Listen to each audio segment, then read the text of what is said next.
I don't remember exactly why I took the late shift that night. Maybe it was just the rhythm of my life, the quiet hours after midnight that somehow felt safer. The streets were empty, the city asleep, and I liked that. I liked the silence. My commute to the station was always the same. A half-hour drive through empty roads, streetlights flickering overhead, the hum of tires on asphalt the only sound beside my own thoughts. I told myself it was peaceful, calming even, but sometimes that calm had a weight to it, like the silence was watching, waiting. I parked my car in the small lot behind the station. The station itself was old, worn at the edges, a relic from another era. The paint on the walls was peeling and the fluorescent lights overhead buzzed with a faint, uneven rhythm. I stepped out, inhaled the cold night air and felt that familiar shiver, not from cold but from awareness. It always felt different at this hour. At night, everything seemed sharper, more defined and somehow alive. I walked up to the main platform, my footsteps echoing against the concrete. The last train had left an hour ago, leaving the tracks bare, silent. I leaned against the railing and let my eyes wander along the long stretch of platform. Empty benches lined the edges, and the dim lights cast long shadows that stretched toward the far end, fading into darkness. It was quiet in a way that made you notice the absence of life more than anything else. That's when I saw him. At first I thought it was just a trick of the light, a shadow, maybe a reflection on the polished floor of the platform. But as I blinked, the figure didn't shift. It stood there at the very edge of the platform, just beyond where the last train had come to a stop. He was small, hunched over slightly, like someone carrying a burden too heavy for their body. There was a jacket, dark and loose, the hood pulled low over his face. I couldn't see his features, but I could see him. And that made me uneasy. I told myself it didn't matter. Maybe a late traveler, someone waiting for the next train. But there wasn't another train scheduled for hours, and the platform was closed beyond this point. Still, I found myself walking closer, curiosity pressing against the tip of my fear. "Hello," I said softly, not wanting to startle him. My voice sounded strange in the empty station, too loud, too sharp against the hush of the night. The figure didn't respond, didn't move, didn't even seem aware I was there. I stepped closer, my boots echoing and my stomach twisted with the tension I couldn't shake. The air felt heavier near him, as if the night itself had thickened. I wanted to turn away, wanted to get back to the safe, warm glow of the station office, but something rooted me to the spot. Maybe it was curiosity. Maybe it was the impossible sense that he shouldn't be there. I looked at the tracks behind him. No train. Just the dark steel rails reflecting the dim light like ribbons of liquid shadow. He stood so still it was unnerving. I tried to see his face again, but the hood swallowed it entirely. No outline of a chin, no hint of eyes, just darkness. For a moment I considered that he might be some sort of lost traveler, or maybe. I didn't want to think the word, but it passed through my mind anyway. Ghost. Some echo of someone who had waited too long. I shook my head, forcing the thought away. The rational part of me, the part that clung to daylight and warm rooms, kept saying it was impossible. But that rationality felt thin tonight, like a thin sheet stretched over a vast emptiness. I tried to speak again. "Are you okay?" My voice was quieter this time, almost a whisper, but it carried farther than I expected. And then I heard it. A sound barely perceptible, a soft shuffle. Not from my direction, but from the figure. His head lifted just slightly, enough for me to feel that there was a face hidden there, watching me. I couldn't see it clearly, but the sensation of being observed was immediate, pressing against my skin. My throat tightened. I realized I had stopped breathing. My chest rose and fell shallowly, my pulse thundering in my ears louder than the silence that surrounded us. I wanted to leave, to step back into the light, to call the station security, but my legs refused. They felt heavy, weighted by some unseen force. The figure shifted again, just a step, and my mind screamed with questions. Who was he? How had he gotten past the closed gates? Why was he waiting here alone in the dead hours of night? I wanted answers, but the fear in me wanted only to run. I forced myself to take another step closer, and then I noticed something on the ground, something small, almost invisible in the shadows, a glove, a single glove worn and frayed lying on the edge of the platform where the last train had stopped. My heart skipped. I glanced back at the figure. The glove wasn't his, or at least he wasn't wearing it. I felt a sudden, inexplicable shiver run down my spine. The air grew colder, heavier, and I could see my breath in small, trembling clouds. I swallowed hard, forcing words out.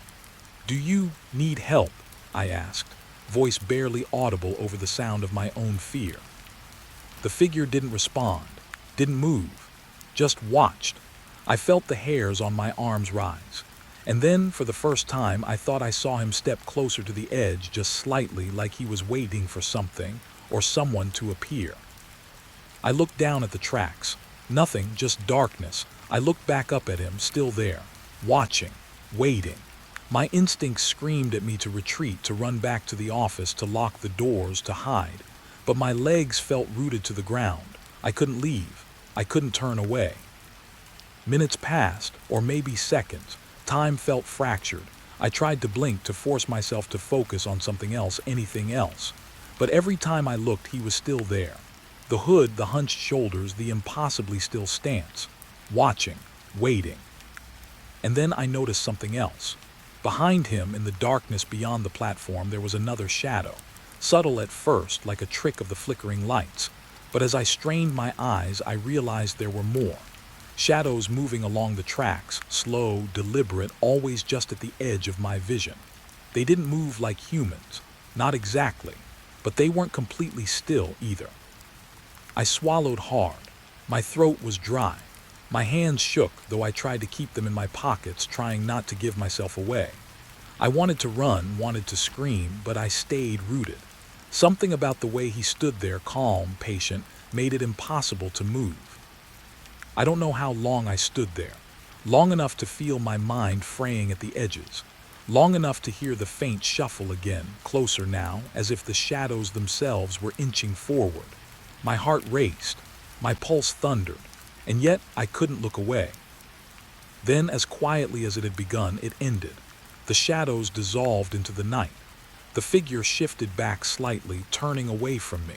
And just like that, he was gone. Not running, not walking, just gone. The air felt lighter, almost normal. I stumbled back toward the station office, my legs finally moving of their own accord. My pulse was still racing, my mind spinning with questions. Did he ever exist? Was I imagining it? Maybe some trick of fatigue, or the way the night pressed against me. But then, as I glanced back over my shoulder at the empty platform, I saw it. The glove. That single, frayed glove lying at the very edge of the tracks, alone, abandoned, waiting. I didn't touch it. I didn't want to. I just stared, breathing shallow, feeling the weight of that night press into me, deep into my chest. And somewhere in the distance, I could have sworn I heard a soft, almost inaudible whisper carried on the wind across the empty tracks. "Come back." And I knew I would.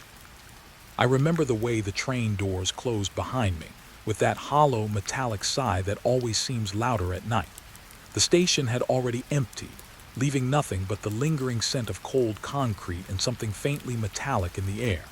My shoes clicked against the linoleum floor of the carriage as I moved down the aisle, letting my eyes adjust to the dim, flickering lights above. Everything felt still, too still. The first few seats I passed were empty, their faded upholstery bearing the marks of countless passengers over the years. There was a smell, a faint mix of old leather, damp cloth, and something I couldn't quite name. It pressed against the back of my throat, subtle, almost unnoticed if I didn't pay attention. I told myself it was nothing. The train had been sitting for a while. The silence of the empty carriage made every small sound, my breathing, my heartbeat, feel loud, exposed. And then I saw him. At first, I thought my mind was playing tricks. There he was, the same figure from the platform. Hunched in the corner of a seat near the middle of the train. Hood pulled low, features obscured, just sitting there as though he had been waiting for me. My stomach dropped. The rational part of me said he couldn't be here. There was no one else on the platform, no trains were coming. I must have imagined him stepping aboard. Yet the air felt heavier, more oppressive near that corner. I kept walking, trying not to stare. Maybe if I pretended I didn't see him, he would vanish. I made my way to the far end of the carriage, sliding into an empty seat by the window. I rested my hands in my lap, forcing my eyes to focus on the dark landscape outside. The city was gone now, replaced by fields of darkness broken only by faint lights from distant houses. I dared a glance back. The seat where I had seen him was empty. My pulse quickened. Maybe I had been imagining it, a trick of my exhaustion. That made sense. I had been tired all day. I exhaled slowly, letting my body settle, and then I froze. I wasn't imagining it. He was now standing near the back of the carriage, leaning lightly against the wall as though he had moved silently while I wasn't looking. My throat went dry. My mind raced, trying to rationalize. Trains are long. Perhaps the motion of the carriage, the shadows cast by the flickering lights, made it seem like he had moved instantly. But deep down, I knew that wasn't it. I had been looking. I had seen the empty seat, and now he was here. I forced myself to look away, to focus on the rhythmic clatter of the wheels against the tracks. It was soothing at first, almost hypnotic.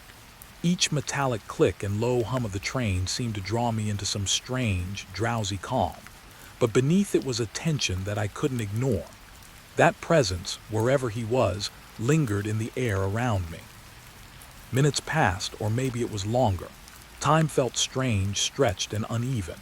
I dared another glance. This time he was at the very end of the carriage, crouched slightly, shadowed by the dark recesses beyond the last row of seats.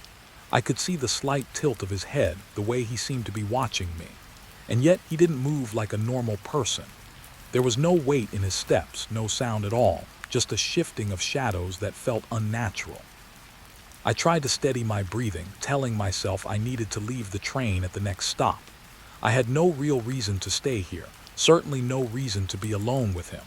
But something kept me in place, some stubborn, irrational curiosity that outweighed my fear. I wanted to see what he would do. I wanted to know if he would vanish again. I shifted in my seat, trying not to make a sound. That's when I noticed it. Small movements at the edge of my vision, subtle, almost imperceptible. He wasn't just in one place. He seemed to appear briefly in different seats as I looked away. A blink, a turn, and he was farther down the aisle, sometimes closer, sometimes behind me. My heart thudded painfully in my chest. I felt dizzy, like the floor was tilting beneath my feet. I couldn't tell if he was moving faster than I could track or if something about the train itself was bending reality. I leaned my head against the window, staring at the passing darkness outside, trying to convince myself I was hallucinating. That's what tiredness does, right? Plays tricks. Makes shadows stretch, makes empty seats seem full. But I couldn't shake the sensation of being followed, not by a person, but by something that shouldn't exist in the normal, rational world. I could feel it pressing against the back of my mind, lingering in the periphery, whispering to some deep, instinctive part of me that had nothing to do with reason. At one point, I dared to whisper just softly enough to not feel like I was speaking aloud. "Who are you?" The words felt heavy in my throat. They floated into the air, and for a moment I thought I might hear a response. But there was nothing. Only the gentle rocking of the train, the low hum of the engine, and the rhythmic clatter beneath us. I shifted again, trying to focus on anything ordinary. The worn posters on the walls, the faint advertisements for long-forgotten services, the scratches in the paint on the seats. All mundane, all normal. And yet none of it could drown out the sense of him. Another blink and he was closer. Not directly in front of me, but just at the edge of my vision, near the aisle across from my seat.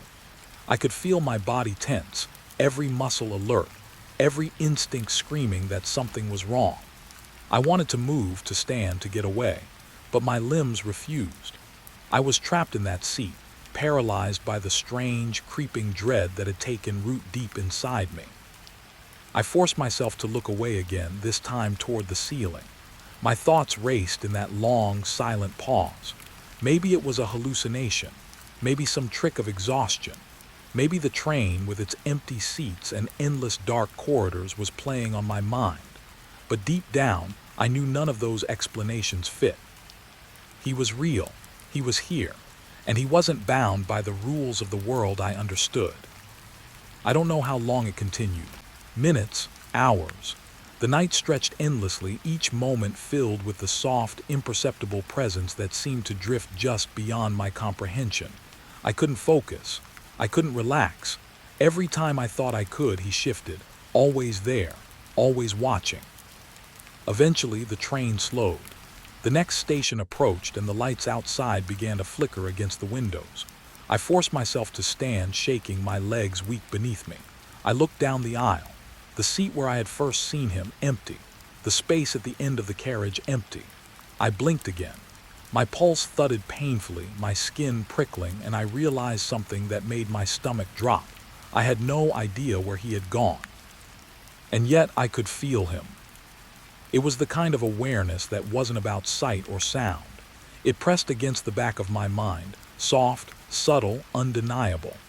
I could feel his presence linger in the empty spaces between the seats, in the shadows that pooled beneath the flickering lights. He hadn't left, not really. I stepped off the train at the next stop, forcing myself to move quickly, almost running, until the empty platform swallowed me in its quiet, hollow calm. I didn't look back. I didn't want to, but somewhere deep inside, I knew he would be on the train when I returned. And I also knew I would see him again. I remember the moment it began.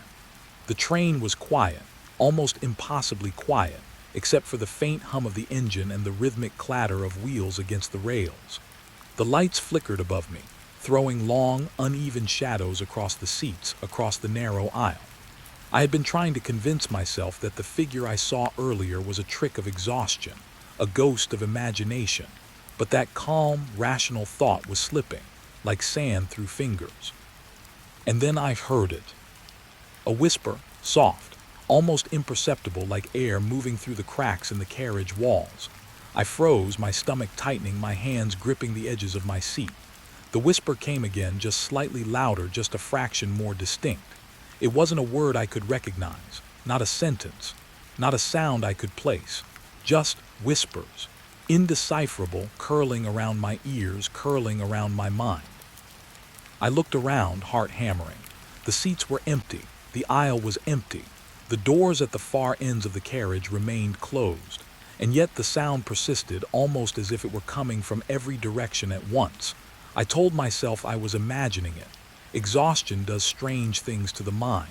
Shadows stretch, sounds warp, voices appear where there are none. But it wasn't imagination. I could feel it, not just hear it, but feel it. The soft pressure in the air, the way it seemed to press against my eardrums and settle along my spine. I wanted to close my eyes, to force myself to breathe, to ground myself in something tangible. But I couldn't. Something made me stare, even as my instincts screamed that I should flee. The whispers weren't constant. They ebbed and flowed, almost like breathing. Sometimes I could swear they were directly behind me, brushing against the back of my neck. Sometimes they seemed to come from beneath the seats, from the shadowed corners where the lights didn't reach. I turned my head slowly, trying to pinpoint the source, but there was nothing. Just the dim lights, the worn seats, and the endless, humming darkness of the carriage. I thought about speaking, calling out. Maybe if I spoke, it would break the spell. "Hello," I whispered, my voice trembling. My words seemed to scatter into the air, absorbed by the darkness. And then in response, I thought I heard the whisper again, closer, softer, almost mocking. I couldn't tell if it was a sound outside my head or inside it. My pulse thudded painfully, each beat echoing in my ears, mingling with the murmured voices that had no form, no shape, no meaning I could grasp. I wanted to stand. I wanted to move. I wanted to flee to the next car, to escape this impossible sensation. But my limbs felt heavy, sluggish, as if the very air of the carriage had thickened, pressing against my muscles, slowing my movements. I forced myself to breathe, slow and measured, trying to anchor myself to reality. The hum of the train, the metallic click of the wheels, the faint glow of the lights, these were real. They were solid. And yet the whispers continued, soft, insistent, a tide of sound that seemed to seep into my mind. I tried to focus on the windows. Outside, darkness stretched endlessly, broken only by occasional streaks of light from distant stations or the faint glow of street lamps far away. The outside world should have been grounding, but the shadows inside the carriage felt heavier, more substantial than the night beyond the glass. I could almost see them moving, the shapes bending and curling just beyond the edges of my vision. And within those shapes the whispers lurked, brushing against the corners of my mind. I began to question everything. Was the figure real? Was he still here? Or was he gone and the whispers were some trick of my own mind, echoing memories, fears, regrets I didn't even know I carried? I felt my stomach twist with the weight of that thought. Because if it was me, if it was all in my head, then what part of me had created that presence, that impossible awareness, that constant, watching gaze I could feel pressing into my spine? The whispers shifted. They moved subtly, almost imperceptibly, from one corner of the carriage to another. I tilted my head, trying to follow them, and that's when I felt it, something soft brush against my arm. Not solid, not tangible, but a pressure, a presence that pressed briefly against my skin and then was gone. My body stiffened, my breath caught in my chest. I dared not turn my head immediately. When I finally did, the seat beside me was empty. Nothing. Just the dim lights, the faint hum, the shadows pooling in corners like spilled ink. I sat there frozen, heartbeat loud in my ears. The whispers continued, sometimes overlapping, sometimes fading to near silence, always just at the edge of comprehension. I tried to remember the rational thoughts I clung to earlier, the explanations I had forced myself to believe. Exhaustion, tricks of light, imagination. Yet none of those words felt sufficient. None of them could explain the pressing, insistent awareness of being watched, the feeling of something moving alongside me without ever showing itself. I thought of turning on my phone, using its light to pierce the darkness, to expose the impossible. But I didn't. Part of me, a small, quiet part, knew that light would do nothing. That the whispers, the presence, the shifting shadows, they existed in a space that light could not touch. They existed where perception met imagination, where reality blurred just enough to let something else slip in. I closed my eyes briefly, pressing my hands against my face. I tried to breathe, to steady myself, to remind myself that I was safe. The train hummed beneath me, the lights flickered, and outside, the world was dark, empty, ordinary. Yet when I opened my eyes, the shadows seemed thicker, the darkness more immediate. And the whispers, they were closer now, curling around me, brushing against my consciousness. I wanted to move. I wanted to leave, but I stayed. I don't know why. Part of me, the part that had been drawn to the figure from the platform, wanted to witness it, to see it again, to see what it was, what it wanted. And perhaps in some irrational corner of my mind, I feared that turning away would mean never understanding, never knowing. The carriage seemed to stretch, the spaces between the seats longer than they should have been, bending in ways that made no sense. The whispers shifted again, flowing like a river through the darkened corners, through the shadows that clung to the walls. I could feel them brushing the edges of my mind, probing, testing, just beyond comprehension. And then faintly I thought I heard laughter, not loud, not human, but soft, barely there, like a memory of sound that had never existed. My pulse raced. I felt dizzy, disoriented. My hands gripped the edges of my seat, nails digging into the worn plastic. I told myself I had to leave, had to stand, had to step off the train at the next station, but the whispers didn't want me to go. They lingered, wrapping around me, settling in the spaces between my thoughts, curling into the quiet, whispering of things I couldn't name, couldn't understand. And then abruptly they stopped. Silence, heavier than before, pressing down on me, suffocating in its intensity. I swallowed hard, trying to catch my breath. My body shook. My mind raced. I glanced around the carriage, empty. Nothing but shadows and dim lights. And yet the awareness remained. The feeling that I was not alone, that I had never been alone, that perhaps I had never really been in control of my own perception. I didn't sleep that night. I couldn't. Even when I stepped off the train at the next station, the whispers followed, echoing softly in my mind, curling around the edges of my thoughts. I couldn't tell where they ended and my imagination began, and I realized with a sinking, impossible certainty that I would hear them again. The next time I boarded a train, I would hear them again. And I would know deep in my chest that the figure, the impossible passenger, was still out there, still waiting, still moving, always just beyond what I could see. The train slowed as it approached the final station, the familiar hollow screech of the brakes echoing through the empty carriage. The dim lights overhead flickered once, twice, and I pressed my hands against my knees, trying to steady my breath.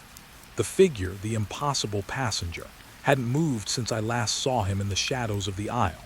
But when I blinked, when I looked again, he was gone. Not just absent, gone as if he had never been there at all. I stared down the aisle, my eyes scanning every corner, every seat, every shadow that pooled under the flickering lights. The emptiness of the train pressed in on me like a living thing. I wanted to laugh, a nervous, hollow sound, just to prove to myself that what I had seen, what I had felt, wasn't real.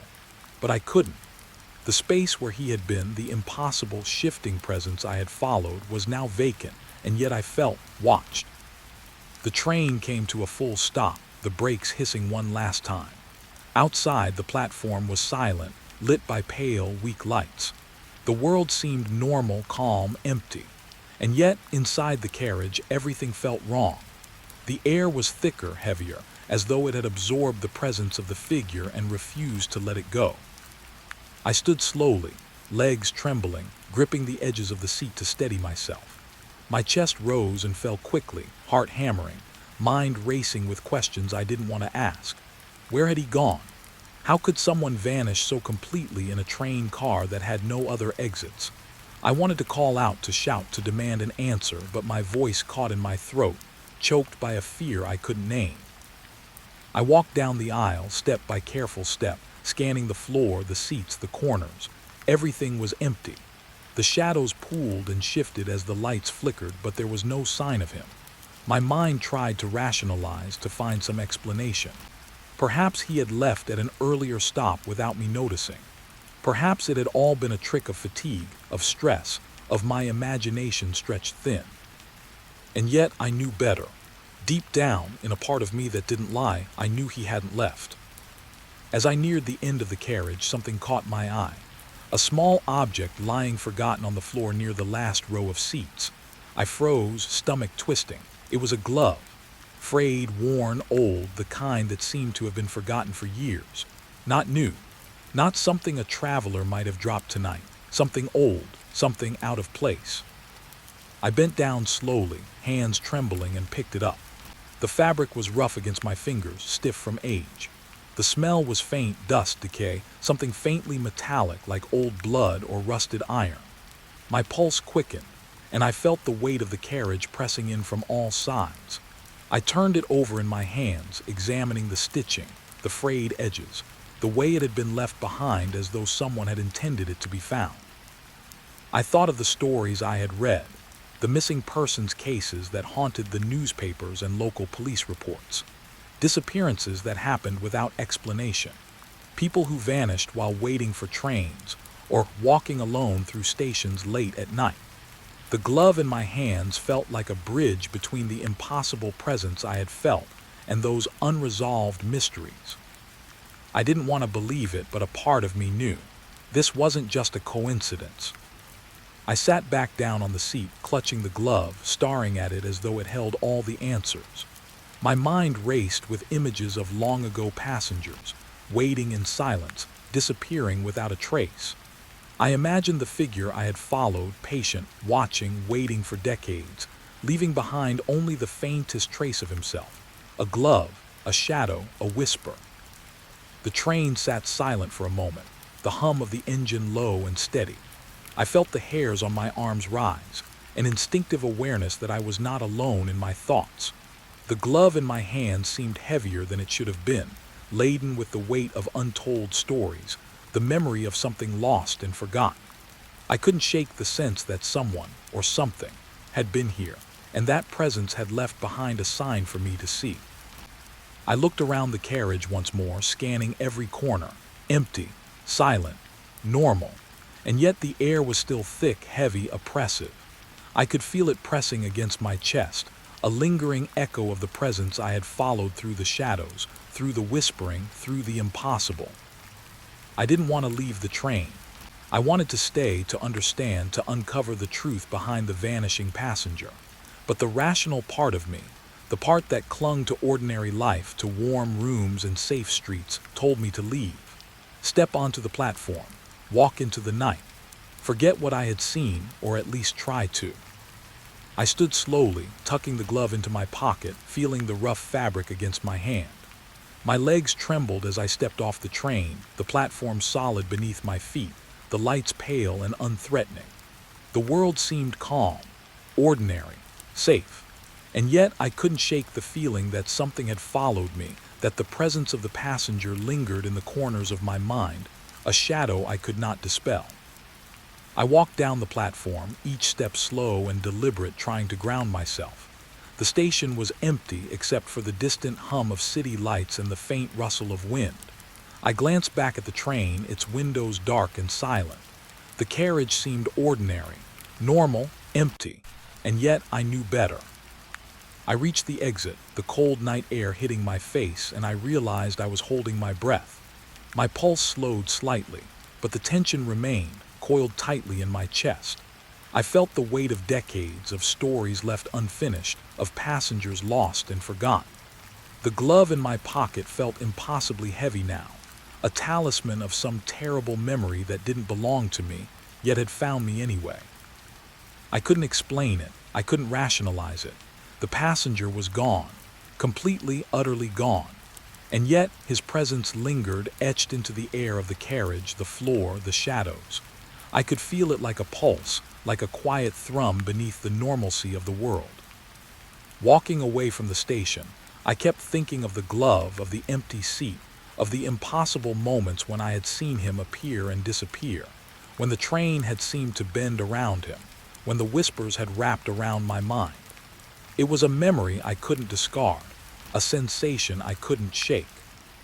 I told myself I would forget. I told myself I would never board that train again. But the truth is, I will never forget. The glove, frayed and old, is proof. Proof that some presences do not vanish entirely. That some passengers do not leave the world when we cannot see them. That the spaces between ordinary life and the impossible are thinner than we imagine. And sometimes in the quiet hours of night I can still feel him, watching, waiting, patient. A presence that has lasted longer than memory, leaving only the faintest trace for those who are willing or unfortunate enough to see. I walked into the night, clutching the glove, feeling its weight against my fingers, knowing that the train, the shadows, and the whispers were still there, waiting. I had always been drawn to abandoned places, not because I wanted to trespass or because I sought danger, but because they held stories. Stories that time and memory had left behind, etched into walls, floors, and ceilings. And nothing drew me like the old asylum at the edge of town. A sprawling complex, crumbling under decades of neglect, surrounded by rusted gates and overgrown weeds, standing silent like a memory refusing to die. The first time I saw it, I remember standing across the street, staring at the main entrance. The iron gates hung crooked on their hinges, their black paint peeling in long strips. They were locked with chains that had long since rusted through in places, sagging under the weight of time. I could see through the bars into the courtyard, cracked pavement, weeds forcing their way through every crack, the remnants of benches and overgrown flower beds that had once been carefully tended. It looked sad, abandoned, and somehow alive all at once. I pushed the gate lightly and it creaked, a long, hollow sound that echoed through the empty lot, the kind of sound that made you hold your breath without realizing it. I stepped inside, my boots crunching on gravel, and I felt the air change. It was heavier here, thick with dust and decay, a faint metallic scent lingering under the smell of mold and wet earth. Every step seemed louder than it should have been, every echo twisting in the empty space. The building itself loomed ahead. Broken windows gaped like hollow eyes. The brickwork, once strong and imposing, had begun to crumble, and ivy crept up the walls like veins, spreading silently, reclaiming the structure for nature. I could hear the wind whistle through gaps in the walls, carrying with it the faintest hint of voices, distant and lost, like whispers that refused to leave the place behind. I had read the stories before I came, patients who had arrived decades ago and never left, records lost or destroyed, families who stopped receiving letters then stopped asking questions, tales of mysterious deaths, of disappearances during the night, of screams echoing through the halls that no one could explain. Most of it was rumor, speculation, but rumors have roots, and I had come to see those roots. I stepped closer, brushing aside vines that clung to the cracked steps leading up to the entrance. My fingers grazed rusted metal railings, rough and sharp, flacking into powder beneath my touch. I paused at the doorway. The air inside was cold, damp, heavier than outside. I took a slow breath, inhaling the mix of mildew and old stone, and felt that strange shiver down my spine that comes when you realize a place remembers you.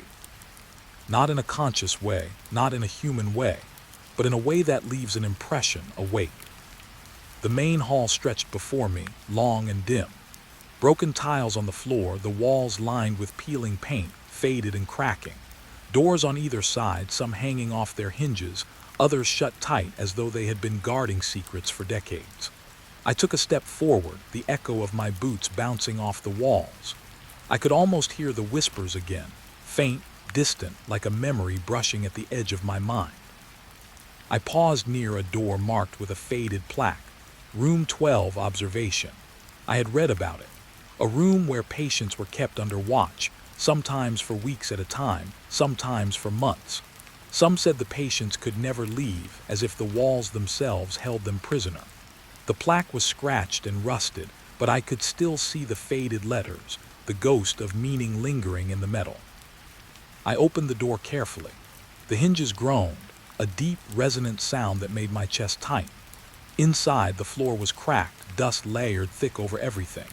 Broken furniture lay scattered, chairs tipped over, a small table with papers yellowed and curled from age. I ran my fingers over a stack of papers. Most were illegible now, ink faded or blurred by moisture, but I could make out names, dates, brief notes. I wondered how many of these people had vanished here, forgotten by the world outside these walls. I moved down the hall slowly, careful not to disturb anything more than necessary. Every doorway I passed was a window into the past, a fragment of someone's life left behind. Some rooms were almost intact, beds made, small personal items left on nightstands, books with pages curling from neglect. Others were empty, stripped bare, as if something had been taken away. The contrast was unsettling. The feeling of absence weighed heavier than the decay.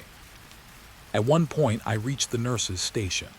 The counter was chipped, the drawers hanging open. Inside, I found a small stack of notebooks, their covers torn, pages yellowed. I flipped one open carefully. The handwriting was precise, clinical, almost detached, recording the daily routines, medications, and behaviors of patients. But every so often, there were notes in the margins, odd observations, warnings, questions. The shadows move when we are not here. Patient speaks to voices we cannot hear. I fear he may not be gone. I felt a chill crawl up my spine. Even decades later, the fear in those words lingered as if it had soaked into the walls, into the air.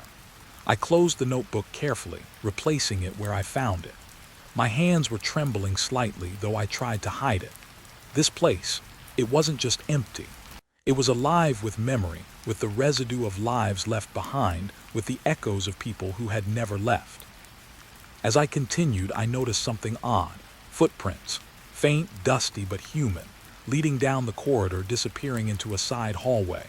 They were small, light, barely there, but undeniable. I followed them slowly, each step careful, my senses straining. They didn't seem recent, dust covered them slightly, but they were too perfect to be random. Someone had walked here decades ago or something. The corridor opened into a larger room, what had once been a common area for patients. The air here was colder, heavier, almost viscous. Windows were shattered, letting in slivers of moonlight that illuminated the peeling walls. And there in the corner, I thought I saw movement. Just for a moment, a shadow shifting against the far wall, though the light couldn't have cast it. I froze. The hairs on my arms stood on end. The rational part of my mind told me it was a trick of light, my imagination. But my instincts screamed otherwise. I took a slow step forward and the shadow was gone. The room was empty, silent still, but charged with something I couldn't name. I ran my fingers over the edge of a dusty table, trying to anchor myself. I felt the weight of the decades, the lives lived and lost, the voices that had gone unheard. I thought of the patients who had never left, whose names had faded from the world outside these walls, whose presence lingered in the echoes of laughter, screams, whispers, and silence. I stood there for a long time, just breathing, listening. The asylum had its own rhythm, a pulse beneath the decay. It was subtle, but it was there. A slow, steady beat of memory of life once lived, now stretched into an endless shadow. I could feel it pressing against the edges of my mind, filling every quiet space with the weight of what had been and the sense of what had never truly gone. I left the room eventually, moving back toward the main hall. Every step echoed, and I could almost hear whispers faint, like memories brushing past my ears. They were indecipherable, soft, almost lost in the vast emptiness. I told myself they were my imagination, that the building's old walls played tricks, but deep down I knew better. The asylum's rusted gates waited outside, silhouetted against the night sky. I stepped through them slowly, brushing my fingers against the corroded iron. The cold air hit my face, but the weight of the building followed me. I looked back at the crumbling facade, at the windows like hollow eyes, at the ivy creeping silently up the walls. The asylum held its secrets close. And some of those secrets, some of those lost, forgotten souls, might still be waiting just beyond the edge of memory, just beyond reach, in the rusted, silent halls where they had never left. I walked away slowly, but I couldn't shake the feeling that I wasn't entirely leaving. The asylum had marked me, imprinted itself on my memory, and I knew that I would return in thought, in dreams, in the quiet moments of the night when the world outside felt too ordinary, too safe. Some places, I realized, don't let go, and some stories, no matter how old, are never truly finished. The halls of the asylum were darker than I expected once I stepped inside for real. Not just dim, but heavy, thick, the kind of darkness that presses against your skin, filling every space between your thoughts. I had my flashlight, but it barely cut through the shadows. Each beam bounced weakly off peeling walls, fractured windows, and the broken tiles that crunched under my boots. I thought I was alone, but the building had a sound of its own, a low, persistent hum, like it was breathing slowly around me. I had been walking for some time, carefully stepping over rubble and the remains of furniture that had collapsed long ago. The main hall had stretched into long corridors, and every doorway seemed to lead to another room frozen in time. Some had beds still made, sheets yellowed and stiff. Others were stripped bare, leaving only the ghosts of their past purpose. I told myself the building was empty. I told myself these sounds, the subtle creaks and groans, were nothing more than age and gravity. And then I heard it. A faint footstep. Soft, almost imperceptible. I froze, holding my breath, trying to listen without moving. The sound came again, deliberate, measured, and echoing down a side hallway I hadn't yet explored. My pulse quickened. It was human. There was no doubt about that. My mind told me it was impossible, that no one else should be here. The asylum had been abandoned for decades. Yet there it was, the unmistakable, hollow sound of a foot striking the floor. I strained my ears, trying to locate it. I thought I saw a shadow flicker at the edge of my flashlight's beam, but when I looked again, nothing. Just the cracked walls, the debris-strewn floor, the long, dim corridor stretching ahead. I took a cautious step forward and then another. The sound repeated, faint, just ahead, echoing off the walls. Somewhere there was someone or something, moving quietly through these forgotten halls. I tried to rationalize it. Perhaps an animal had taken shelter here, though the steps sounded too deliberate, too measured for a stray cat or rat. Or perhaps the old floors had shifted beneath my weight, responding to my own movement. But I knew the truth even as I tried to deny it. The sound was not mine. It was lighter than mine, quicker, and it paused as though listening to me. As I moved deeper into the corridor, I noticed another sound layered beneath the faint footsteps, a low, almost inaudible moan. At first, I told myself it was the wind, sighing through broken windows and cracked walls. But the sound didn't carry the randomness of wind. It had rhythm, subtle and uneven, like someone shifting on a mattress long abandoned. It rose and fell gently, mingling with the faint echo of the footsteps. I stopped again, pressing my back against the wall, trying to steady my racing heart. I wanted to leave, to turn around and escape to the open night outside. But something held me here, a stubborn curiosity that outweighed the fear crawling up my spine.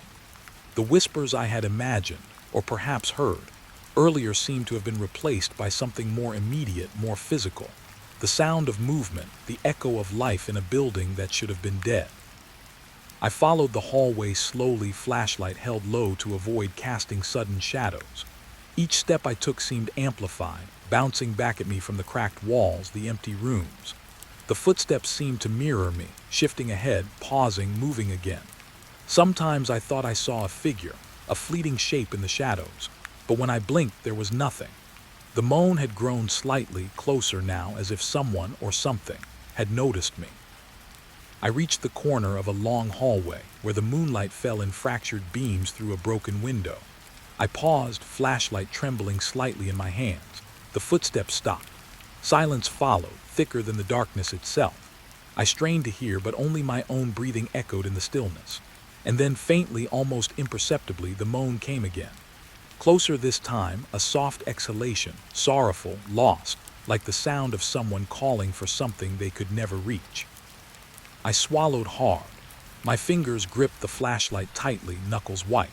I reminded myself to breathe slowly, to stay calm, to remember that this building had held many people before me, and most of these sounds were probably nothing more than echoes of age and decay.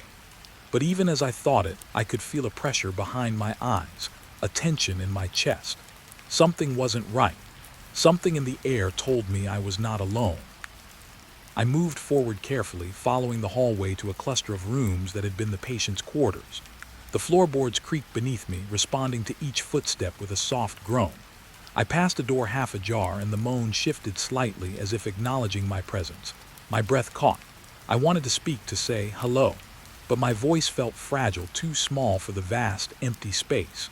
I whispered instead, almost to myself, "Is anyone there?" The response was not words, just a subtle movement in the shadows, and the moan stretched, low and lingering. I could feel it vibrating in the floor beneath my feet. It wasn't hostile, not exactly, but it was undeniably there. A presence, subtle, patient, aware. I knew then that I had crossed a line, the threshold between abandoned space and something else, something that had lingered in the walls long after the doors had closed. I stepped into one of the rooms. A bed frame lay broken on the floor, the mattress sagging and rotted. The smell of damp fabric and decay pressed in. I ran my fingers along the frame, then froze. Faint, dusty footprints led from the bed to the corner of the room. They were small, too small for an adult, and they hadn't been disturbed by time in the way the rest of the room had. It was as if someone had walked here yesterday, or perhaps decades ago, but the traces remained vivid. The moan came again, almost directly behind me. I spun, flashlight raised, and saw nothing. The shadows were empty. The room was silent except for my own shallow breathing. My heart pounded, a frantic rhythm that matched the echo of my own footsteps now mingling with the phantom sounds.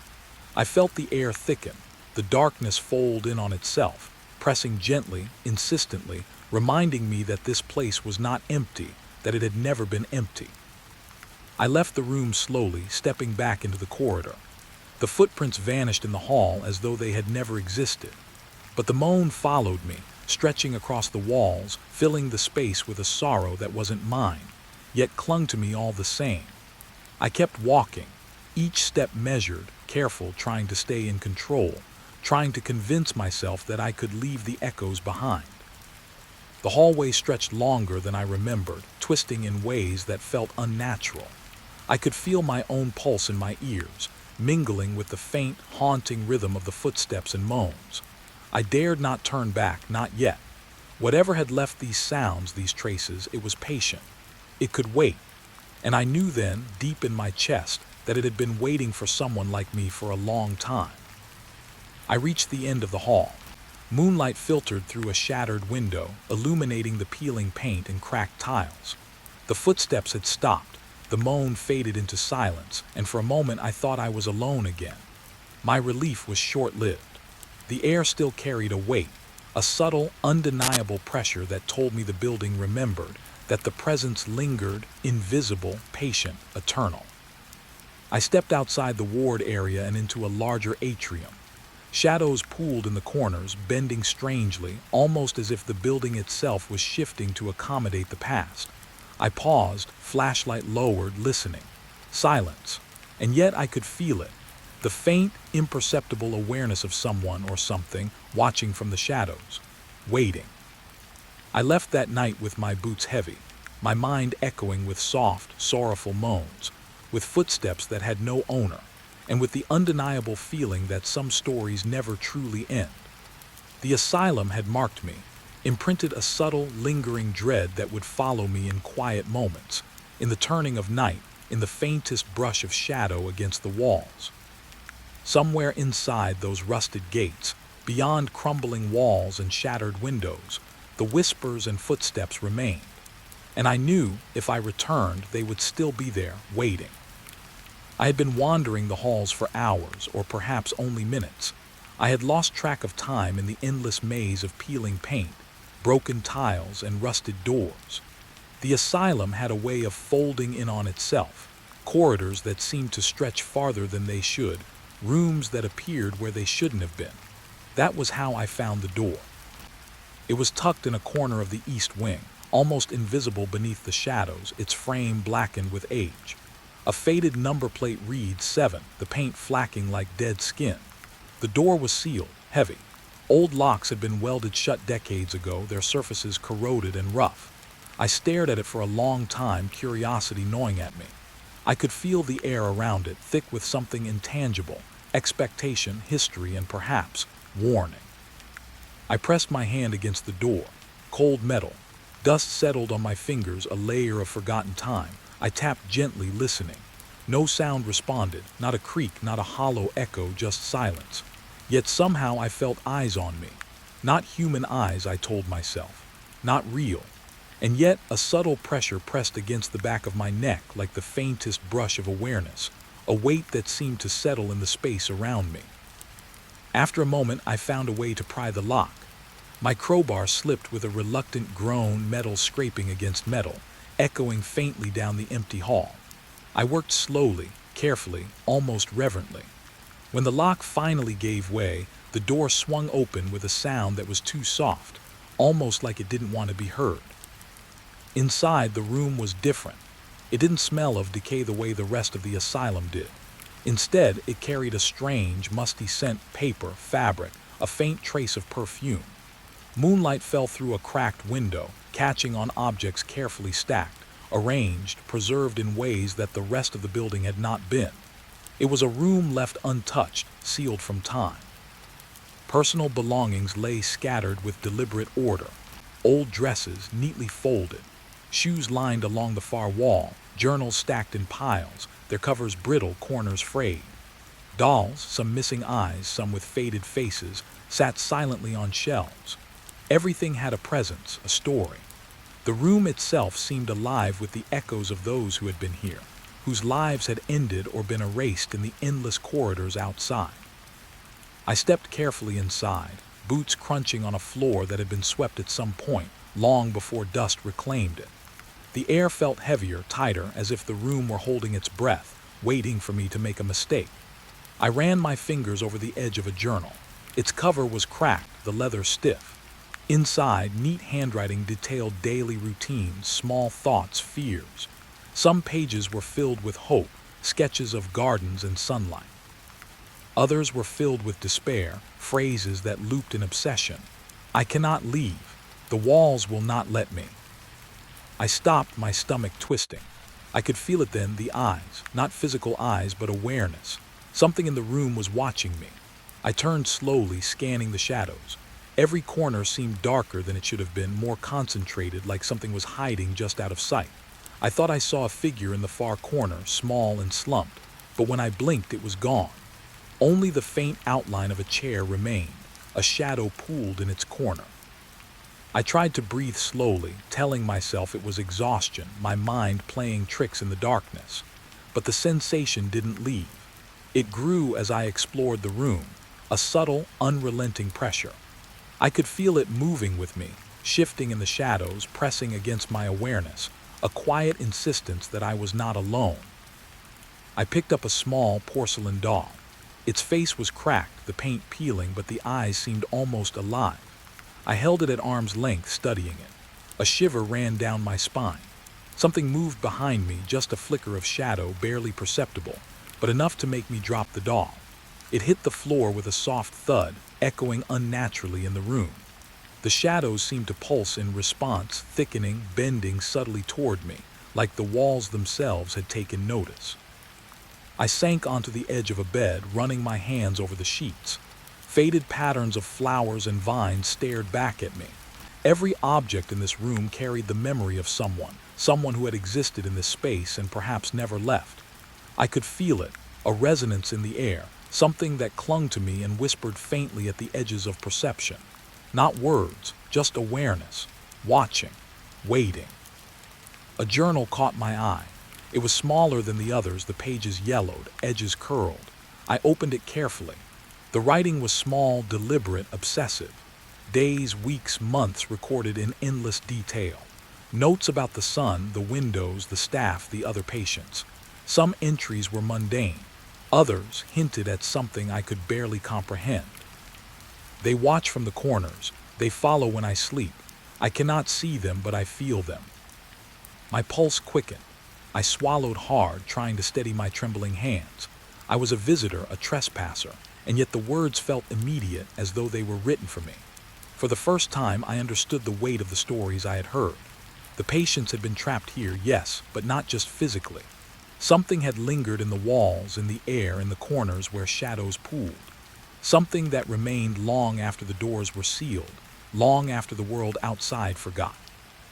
I moved through the room slowly, brushing my fingers over dresses, shoes, photographs. Faces stared back at me, faded and ghostly, each one a reminder that these were real people, not just echoes. And yet, the feeling of eyes followed me everywhere. I could not see them clearly, but I knew they were there, hidden in shadow, just beyond comprehension. I sat in a corner for a long time, listening. The room itself seemed to breathe softly, subtly, like a quiet heartbeat beneath the floorboards. The shadows shifted imperceptibly. I tried to convince myself it was the wind moving through the broken window, but the air was still. The awareness remained, patient and intent, pressing against me without touching, watching without showing. I thought about leaving, about stepping back through the door and returning to the crumbling hallways, but a strange reluctance held me in place. This room, locked room 7, was a memory preserved, a fragment of a life that had been erased. I could feel the presence of those who had once been here, lingering in the objects, in the air, in the shadows. I wanted to leave, yes, but part of me wanted to understand, to witness, to feel the weight of what had been left behind. Minutes passed, or hours. Time was meaningless here. The shadows shifted, the room remained silent, but the eyes never left, always watching, always aware. I could feel them pressing, subtle, patient, infinite. I wanted to speak, to say, "I see you," but no sound would come. I was alone in the room, yet not alone, surrounded by the memories and presence of those who had never truly left. Finally, I stood. Every instinct in me screamed to leave. I moved carefully to the door, my boots crunching softly on the floor.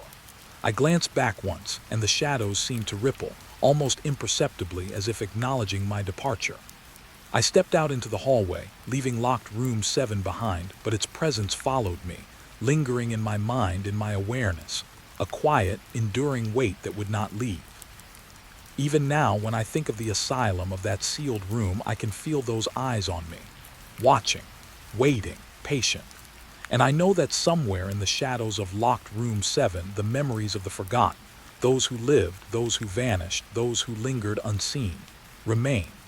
waiting for anyone who dares to enter and perhaps never truly leaving again. I found the diary on a small table in a room just off the East Wing corridor, near the nurse's station. It was a simple notebook, leather-bound, edges frayed and stiff with age, the kind of notebook that had been carried everywhere, held close to one person's chest, and perhaps never shared. Its cover was dusty, and the faint scent of old paper and mildew rose when I opened it. The handwriting was small, cramped, careful, almost obsessive. Page after page, the entries were dated meticulously, the ink faded to brown but still legible. I could see the hand of someone who had tried to record life, trying to make sense of it, trying to hold on. I settled into a chair, careful not to disturb the rest of the room, and began to read. The first entry was simple, a record of daily routines, meals, small interactions with staff. But there was an undercurrent in the writing, a sense of unease that made my skin crawl. The patient described hearing voices at night, strange movements in the halls when no one else was there, and shadows that shifted even in the corner of the room. As I turned the pages, the story unfolded. This patient, a young man named Thomas, had arrived at the asylum one rainy October night. His family, he wrote, had been unable to cope with his behavior, nervous tics, muttered words in the dark, a growing sense of paranoia. The staff had assured themselves he was treatable like many others, but Thomas sensed something different in the building, something alive, something patient. He described it carefully, almost cautiously, like he feared the words themselves might draw attention. The walls are not silent, they breathe in the dark. At night I hear them whispering. They are not voices, not exactly, but they speak. The words were simple, almost childish, but they carried a weight that made my chest tight. I felt the same presence in the rooms I had already explored, the lingering awareness, the subtle weight pressing at the edge of perception. As the diary continued, the entries became more fragmented, less structured. Thomas wrote of strange nightly rituals he had discovered in the East Wing. Candles arranged in circles on the floor. Objects moved when no one was watching. He described a recurring pattern. Certain patients would vanish quietly without explanation, and their rooms would remain untouched, frozen in time, as if the building itself had swallowed them whole. I could feel my hands trembling as I turned the pages. His words painted a picture of isolation, of helplessness, and of a terror so quiet it could exist in the gaps between ordinary life. He wrote of watching shadows move from room to room, of hearing footsteps echoing when the halls were empty, and always the awareness of being observed, eyes in the dark, patient and invisible. One entry made me pause. The ink was darker here, fresher, though the page was old. I saw her tonight. She was standing at the end of the hall, just beyond the light, eyes hollow, her dress torn. I called, but she did not respond. I followed, but she disappeared. The nurses say she is gone, but I know she waits. She waits for someone to notice. I could feel my stomach twist. I had read stories of missing patients before, cold case reports long buried in the archives. And now I was reading the personal account of one of them, someone who had walked these halls unseen, perhaps even for decades. The sense of absence pressed in on me, heavier than the air itself. Thomas wrote of his own fear, which had grown unbearable. I am not safe here. Even the staff do not see what I see. They call me paranoid, but I know the building watches. At night, I see the rooms moving, the walls shifting slightly, holding secrets they do not wish to reveal. I try to sleep, but I cannot. The shadows wait for me. I paused again, listening. The asylum was silent, and yet I felt it. The same pressure I had felt in locked room 7, the awareness at the edge of perception, patient, deliberate. I could almost hear the echoes of his footsteps, the soft rhythm of someone moving where no one else could go. The diary's entries became more desperate as I read on. Thomas wrote of attempts to escape, to leave the asylum, to flee the slow, patient observation he could not explain. Each time he tried, he was returned to his room, sometimes drugged, sometimes disoriented, sometimes finding the doors locked as if the building itself had intervened. He wrote of nights spent counting shadows, of whispering to himself to stay sane, of marking days on the walls with charcoal when he could no longer trust anyone to acknowledge the passage of time. One passage made me shiver. I think she is still here, the girl who disappeared last month. Her room remains untouched. I hear her footsteps in the halls, soft, deliberate. I follow them sometimes, but they vanish. The shadows watch, and I am not certain they will ever let me leave. I felt the weight of the diary in my hands, a physical reminder of the presence that lingered in these halls. It was not just Thomas who had been trapped here. It was the building itself. Each patient, each shadow, each whispered fear had left its mark, and the diary preserved it all. I could feel it in the air around me, thick, subtle, and insistent. There was a moment when I nearly dropped the notebook. A soft sound, barely a whisper, came from the corner of the room. I froze, my heart hammering. For a moment I thought I saw movement, a figure just beyond the reach of my flashlight. My mind tried to rationalize it, a trick of light, a flicker of shadow, my own fatigue. But the feeling remained.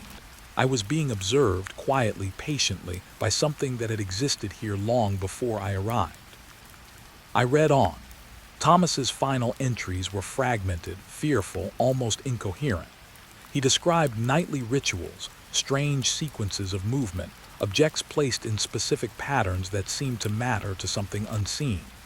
He wrote of conversations with shadows, of people vanishing while he watched, and of a presence that followed him from room to room, never leaving, always waiting.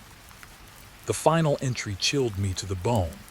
I do not know if I will leave. The shadows are patient. They know my name, they wait. I cannot sleep. I cannot hide. They will not let me go. I closed the diary slowly, careful not to disturb anything else in the room.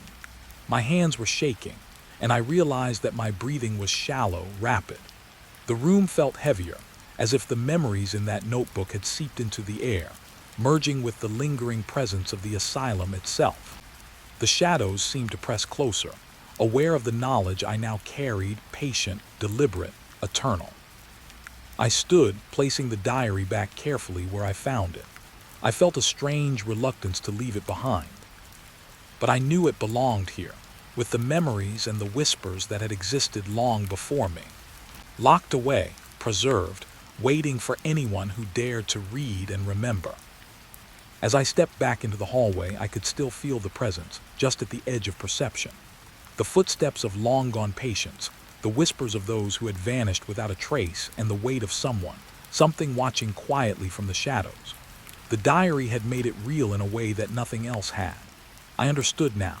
The asylum was not just a building. It was a repository of lives, fears, disappearances, and rituals that had persisted long after the doors had closed. I walked slowly through the east wing, the diary's words echoing in my mind. Every shadow seemed deeper, every corner more deliberate. The soft pressure of unseen eyes followed me, patient and precise. I felt that presence in every room, every hallway, every step, and I knew that I had become part of the story, just another observer in a building that refused to be forgotten. The diary remained with me in thought long after I left the asylum. Its pages carried the weight of Thomas's experience, his fear, his observations, his despair. And the rituals, the nightly patterns he described, lingered in my memory like a pulse, a rhythm too subtle to ignore, too insistent to forget. Even now I feel it, a presence just beyond the corner of perception, patient, eternal, and watching. Somewhere in those halls, the shadows move in their patterns. The rituals continue. The missing remain missing. And the diary waits, preserving the story of one patient whose fear and observations were never truly acknowledged. I stepped out into the night, the wind brushing my face, cold and real, and yet the weight of the asylum remained, pressing lightly against my back, following me into the darkness. Some stories, some presences never truly leave. They linger, patient, aware, waiting for the next person to notice, and perhaps never letting them go. I remember the moment I decided to leave. It was not sudden. It did not feel dramatic. The decision came quietly, the way most important decisions do, slipping into my thoughts like a cold breeze through a cracked window. I had spent hours wandering through the asylum, maybe longer. Time had become strange inside those halls. The darkness had deepened outside the broken windows, and the air inside the building felt heavier with every step I took. The diary still lingered in my mind. Thomas's words had settled somewhere deep inside me. His fear, his quiet certainty that something inside the asylum had been watching him, watching everyone. I told myself that I had seen enough. I had explored the East Wing. I had opened locked room 7. I had read the diary of a patient who had vanished decades ago. That should have been enough. So I turned toward the main corridor that led back to the front entrance. The hallway stretched ahead of me, long and narrow, lined with old doors that hung slightly open. My flashlight moved slowly across peeling paint and cracked tile. Dust floated in the beam like tiny drifting stars. My footsteps echoed softly. One step, then another. The sound followed me down the hall. At first, I thought it was only the echo. Old buildings do that sometimes. Sound bounces off walls and floors and comes back in strange ways. It makes you feel like someone is walking behind you. But after a few moments, something about the rhythm felt wrong. My steps were slow, heavy, but the second sound, the one behind me, felt lighter, softer, like someone trying not to be heard. I stopped walking. The hallway fell silent. I listened. Nothing. Just the quiet breath of the building and the faint whistle of wind slipping through broken windows. I waited a few seconds. Then I started walking again. 1 step, 2 steps, and again the second sound returned. Soft footsteps, trailing behind me. I told myself it was the echo again, just sound bouncing through empty halls, nothing more. But a strange tension crept up my spine, the kind of feeling you get when someone stands too close behind you. The feeling of being watched. I didn't turn around. For some reason, I didn't want to. Instead, I kept walking. Slowly, carefully. The front entrance wasn't far now. I remembered the path clearly, past the nurse's station, through the long hall, down the stairs. Then the rusted gates outside. Freedom. Fresh air. I kept repeating those words quietly in my mind. Freedom, fresh air. But the building seemed different now. The halls felt longer, the corners darker. My flashlight moved across the walls, and sometimes the shadows seemed to shift in strange ways, stretching too far or bending where they shouldn't. The footsteps behind me continued. Soft, patient, matching my pace almost perfectly. Not rushing, not stopping, just following. I tried to walk faster. The second set of footsteps adjusted instantly. Still soft, still calm, still there. A quiet pressure filled my chest. My breathing became shallow. I reached the nurse's station and paused beside the old desk where I had first found the diary. The room was empty. Dust covered everything. The chairs were still turned slightly toward the hallway, as if someone had stood up and left in a hurry years ago. I stood there for a long moment, listening. Nothing moved. The footsteps had stopped again. I swallowed and forced myself to keep going. The main staircase appeared ahead of me. The railings were rusted, the steps cracked, but they still held my weight as I moved downward. Each step creaked softly. And once again, after my third step, I heard the second set of footsteps begin. Someone descending the stairs behind me. Light, careful, slow. I froze halfway down the staircase. The sound stopped instantly. Silence filled the stairwell. My heart beat so loudly, I was sure the entire building could hear it. I slowly turned my head. The upper hallway sat in complete darkness. My flashlight beam climbed the steps and spilled across the empty corridor. Nothing stood there. No figure. No shadow moving away. No person watching me. Just an empty hallway. I stayed there for a long time, staring. Then I turned back and continued down the stairs. This time I moved faster. I didn't wait for the footsteps to return. I didn't want to hear them again. The ground floor hallway came into view. The front doors were just ahead now. Two tall wooden doors, warped with age but still standing in their frames. Beyond them, faint moonlight glowed through broken glass. Outside, the world beyond the asylum. My pace quickened. I crossed the final stretch of hallway and pushed against the doors. They opened slowly with a tired groan. Cold night air rushed inside. I stepped out onto the cracked stone path. For the first time in hours, I took a full breath. The outside air smelled clean, cool, real. Behind me, the asylum loomed in silence. The broken windows looked like empty eyes staring into the night. For a moment, I simply stood there, letting the quiet settle around me. The rusted gates waited ahead, half buried in weeds. My car sat beyond them, where I had left it earlier that evening. The distance between me and the road suddenly felt very small. I started walking toward the gate. Gravel crunched under my boots. The night was still. No wind. No animals. Just silence. Halfway to the gate, something made me stop. It wasn't a sound. It was a feeling. The same quiet pressure I had felt inside the asylum. The same awareness that had followed me through the halls. I slowly turned around. The building stood exactly where it had been. Dark, silent, empty. But for a brief moment, I thought I saw movement in one of the upper windows. A shape passing slowly behind the broken glass. Not clear, not solid, just a darker shadow moving through the darkness. I stared at the window for a long time. Nothing moved again.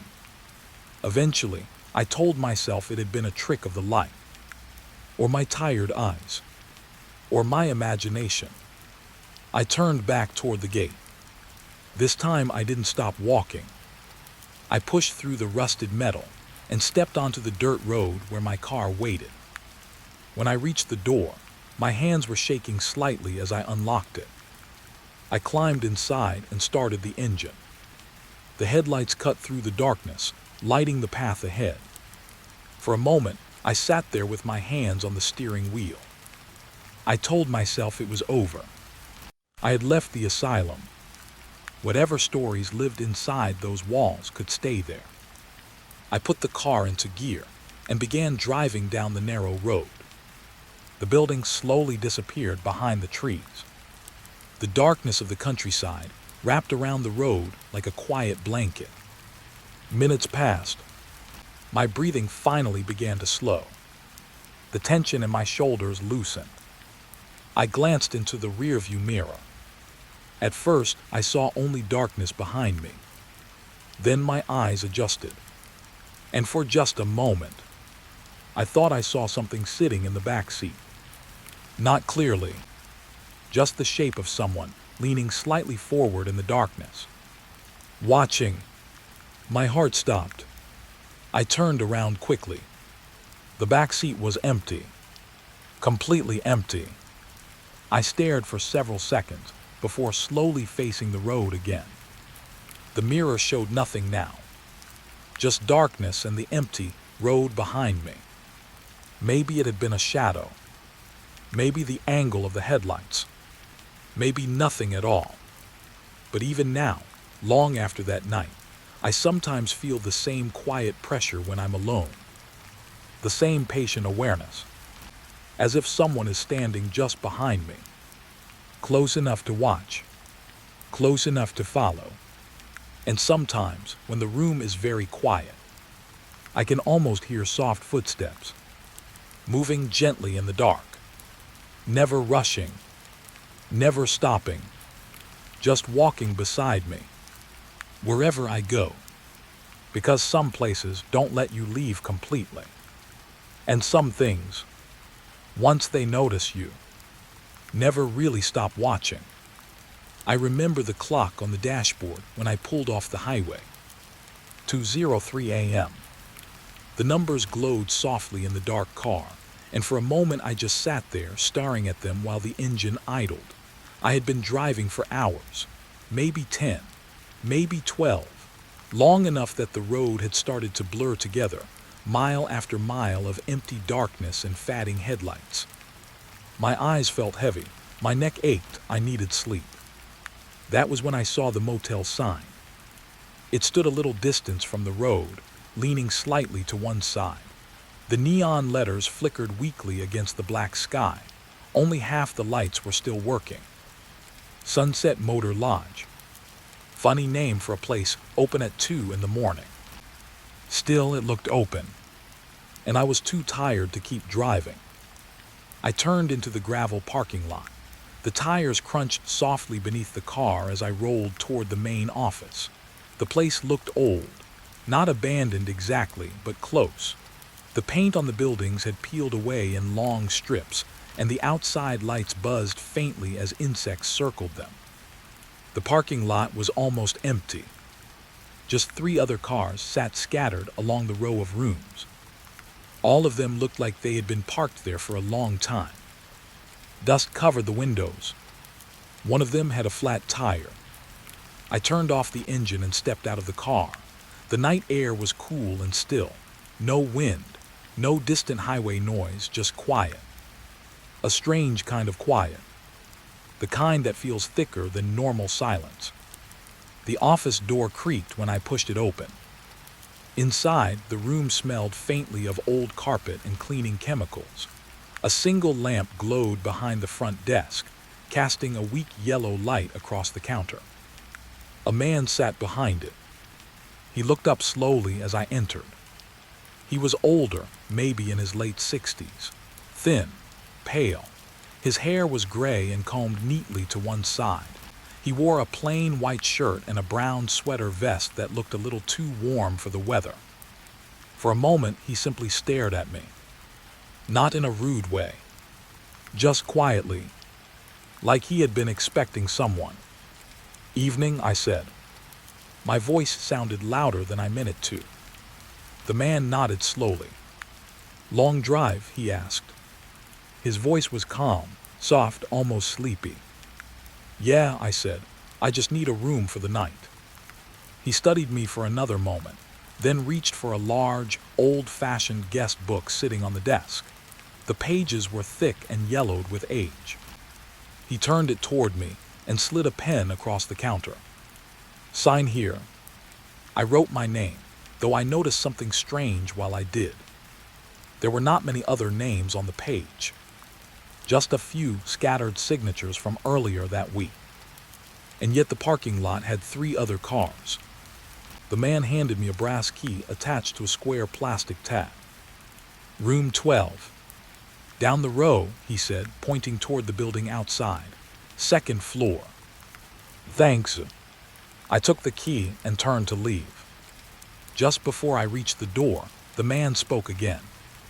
"Sleep well," he said. Something about the way he said it made me pause. I glanced back at him. He was still sitting in the same position, watching me quietly from behind the desk. Then he gave a small nod. I stepped outside again. The air felt colder now. My room sat on the 2nd floor balcony, halfway down the row. The metal staircase groaned softly under my weight as I climbed it. The hallway, light above the walkway, flickered every few seconds. Buzz. Flicker. Buzz. Room 12. I unlocked the door and stepped inside. The room looked normal enough. A bed against one wall, a small dresser, a television from another decade sitting on top of it. The carpet was worn but clean. The air smelled faintly of laundry soap. I dropped my bag on the floor and sat on the edge of the bed. My body immediately relaxed. I had not realized how tired I really was. Still, something felt strange about the place. I stood and pulled the curtain back from the window. From the second floor, I could see the entire motel courtyard. The other rooms sat in a long row across from mine. Every door was closed. Every window was dark. But something about them didn't look empty. Some rooms had curtains partially open. One had a lamp glowing faintly inside. Another had a suitcase sitting near the door. Room 9 had a pair of shoes placed neatly outside the entrance. It looked like people were staying here.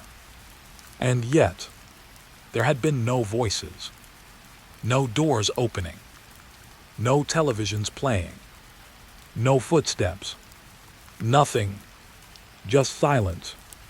I stood at the window for a while, watching, waiting to see if anyone would come out. But the courtyard remained still. Eventually, I pulled the curtain closed and sat back on the bed. My phone showed 2:31 a.m. I kicked off my shoes and lay back against the pillow. The mattress was soft, comfortable, the kind of bed that pulls sleep toward you like gravity. For a few minutes, I simply listened to the quiet. Then I heard it. A sound from the room next door. A faint creak, like someone shifting their weight on the floor. I sat up slightly. Maybe another traveler had just checked in. That would make sense. But after that single sound, the silence returned. Several minutes passed. Then another sound. Very soft. Footsteps. Slow. Careful. Walking across the floor in the next room. I lay still and listened. One step. Then another. Then nothing. A strange feeling crept into my chest. The motel wasn't empty. People were here. They were just very quiet. I turned off the lamp beside the bed. The room fell into darkness. Outside, the buzzing hallway light flashed through the edges of the curtain every few seconds. Buzz. Flicker. Buzz. I closed my eyes. For a while, sleep almost came. Then I heard something else. Not from the room beside mine. From the room across the courtyard. A door opened slowly. The hinges made a long, soft creak. I waited to hear footsteps outside. But none came. Instead, the door closed again. Very gently. Like someone trying not to wake anyone. I opened my eyes and stared at the ceiling. The quiet had changed. It no longer felt peaceful. It felt careful, as if every person in the motel was awake, but pretending to sleep. Minutes passed. Then somewhere farther down the row, another door opened. Another slow creak. Another careful closing. Still no voices. Still no footsteps in the courtyard. Just doors opening and shutting quietly in the dark. One after another. Not loud. Not fast. Just patient. Like people moving through the motel very slowly. Trying not to be noticed. I lay there, staring into the darkness. My tiredness had faded now. Replaced by a strange tension I couldn't explain. I told myself it was nothing. Just travelers arriving late. People stepping outside for air. Normal things. Still, the silence between those sounds felt too long. Too deliberate. As if everyone in the motel was waiting for something. Or someone. Eventually the sound stopped. The motel returned to complete silence. No footsteps. No doors. No voices. Only the faint buzzing of the hallway light outside. Buzz. Flicker. Buzz. I must have fallen asleep eventually. But the last thing I remember before sleep took me was the quiet feeling that the motel was full of people. People who were awake. people who were moving around in the dark. And for some reason, none of them wanted to be seen. I woke up slowly. For a moment, I didn't remember where I was. The room was dark, the ceiling unfamiliar, the air thick with the smell of old carpet and laundry soap. My mind moved through that foggy place between sleep and waking. Then the memory returned. The motel. The long drive. Room 12. I checked my phone. 3:47 a.m. I had only slept for about an hour. At first I thought something had woken me, but the room around me seemed quiet. The hallway light outside still flickered faintly through the edge of the curtain. Buzz. Flicker. Buzz. I lay still, listening. That was when I heard it again. The room next door. A faint sound. Soft. Slow. Like someone moving carefully across the floor. It was the same room I had heard earlier before falling asleep. Room 11. The wall between us was thin. Old buildings are like that. Every movement carries through the plaster. I listened closely. Another step. Then a pause. Then something brushing lightly against the wall. I imagined someone inside that room, walking around quietly in the dark. Maybe another traveler who couldn't sleep. That was normal enough. But something about the sound felt strange. The footsteps were slow. Not restless. Not packing. Just moving very gently. Like someone who had been standing in one place for a long time and had finally decided to move. The floor creaked again. I turned my head toward the wall. Then the sound stopped. The silence that followed felt heavier than before. I waited for the footsteps to return. They didn't. After a while, I rolled onto my back and stared at the ceiling again. I tried to convince myself it was nothing unusual. Just a neighbor awake in the middle of the night.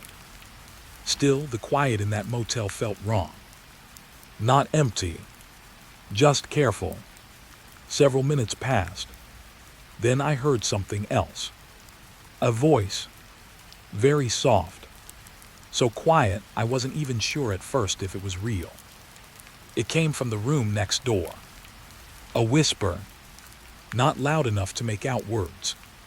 Just the sound of someone speaking under their breath. I held my breath and listened harder. The whisper came again. Slow. Murmuring. Almost like someone reading something quietly.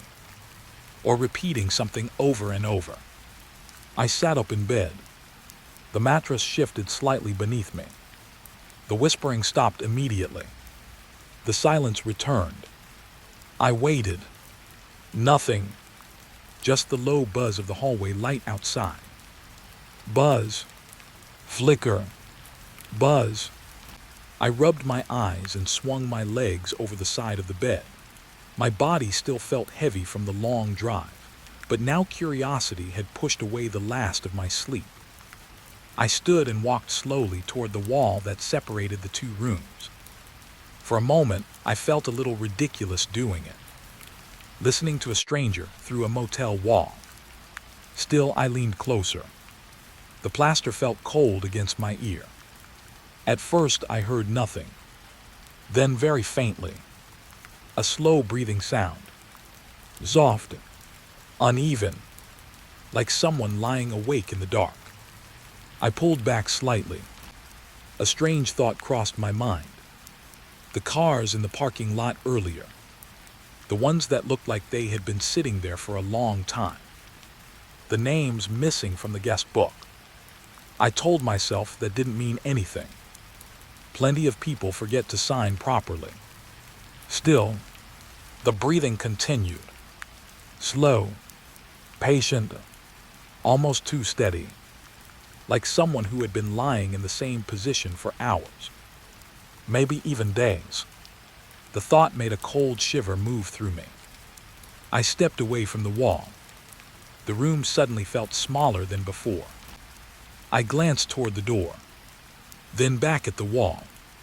The breathing sound faded again, replaced by silence. I returned to the bed and sat down. Maybe the person next door had fallen asleep again. That would explain it. The whispering had just been someone talking in their sleep. Or maybe on the phone. Normal things. Normal explanations. I lay back down and closed my eyes. Minutes passed. Then I heard it. 3 soft knocks. Not on my door. On the wall beside the bed. Knock. Knock. Knock. I opened my eyes immediately. The sound had come from the other side of the wall. Room 11. Someone knocking against the wall. Slow. Gentle. Like they were trying to get someone's attention. My chest tightened. Maybe they thought the room next door was empty. Maybe they just wanted quiet. For a moment, I didn't move. Then I lifted my hand and knocked once against the wall. Just a light tap. The kind you give when acknowledging a neighbor in a hotel. I waited. For several seconds, there was nothing. Then the knocking returned. This time there were 4 taps.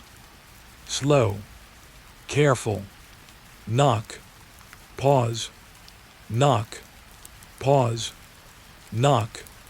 Pause. Knock. It didn't feel like someone asking for quiet. It felt deliberate. Almost like a pattern. I sat up again. Hello, I said quietly. My voice sounded strange in the dark room. No answer came. The silence on the other side of the wall stretched out for a long time. Then I heard something new. A slow dragging sound. Like fabric moving across the floor. Or maybe something heavier. Being pulled slowly from one side of the room to the other. The sound lasted several seconds. Then stopped. My eyes moved toward the wall again. A strange image formed in my mind. Someone inside that room. Moving slowly through the darkness. Touching the wall. Listening. Waiting. I told myself I was being ridiculous. It was just another guest. A tired traveler like me. Still, something about the sounds felt wrong. They didn't have the rhythm of ordinary movement. They felt older, slower, like motions repeated many times before. I glanced toward the window. Part of me wanted to open the curtain and look across the courtyard, to see if the light was on in room 11. But another part of me didn't want to know. The motel had gone completely silent again. Even the sounds from other rooms had stopped. No doors. No footsteps. No whispers. Just that same careful quiet. After a while, I lay back down again. Sleep came slowly. But before it did, I heard one final sound from the other side of the wall. A voice, clearer than before. Still soft. Still close to the wall. Whispering something I couldn't quite understand. The words were slow, almost tired, but one phrase repeated itself, over and over, very quietly, as if someone had been saying it for a long time. I listened carefully, and finally I understood what the voice was saying. 3 simple words. I'm still here. The whisper came again. And again. Slow. Patient. I'm still here. I'm still here. I'm still here. I don't remember when I finally fell asleep. But the last thing I remember before drifting off was the strange feeling that the person in the room next door had not just checked in tonight. It felt like they had been there for a very long time. Long enough that the room had become part of them. And somehow, they were still waiting for someone to notice. I woke again sometime before morning. The room was dim, washed in a faint gray light leaking through the edges of the curtain. My phone read 5:12 a.m. For a moment. I simply lay there, still and quiet, letting my mind settle. The motel had gone silent again. Not the heavy silence from earlier in the night. This was different, softer, almost peaceful. For a while, I thought maybe everything strange had just been part of my tired imagination. Long drives can do that. Your mind plays tricks when you're exhausted. But then I remembered the voice. The whisper through the wall. I'm still here. The memory made the room feel colder. I sat up slowly and rubbed my eyes. My neck felt stiff from the short sleep.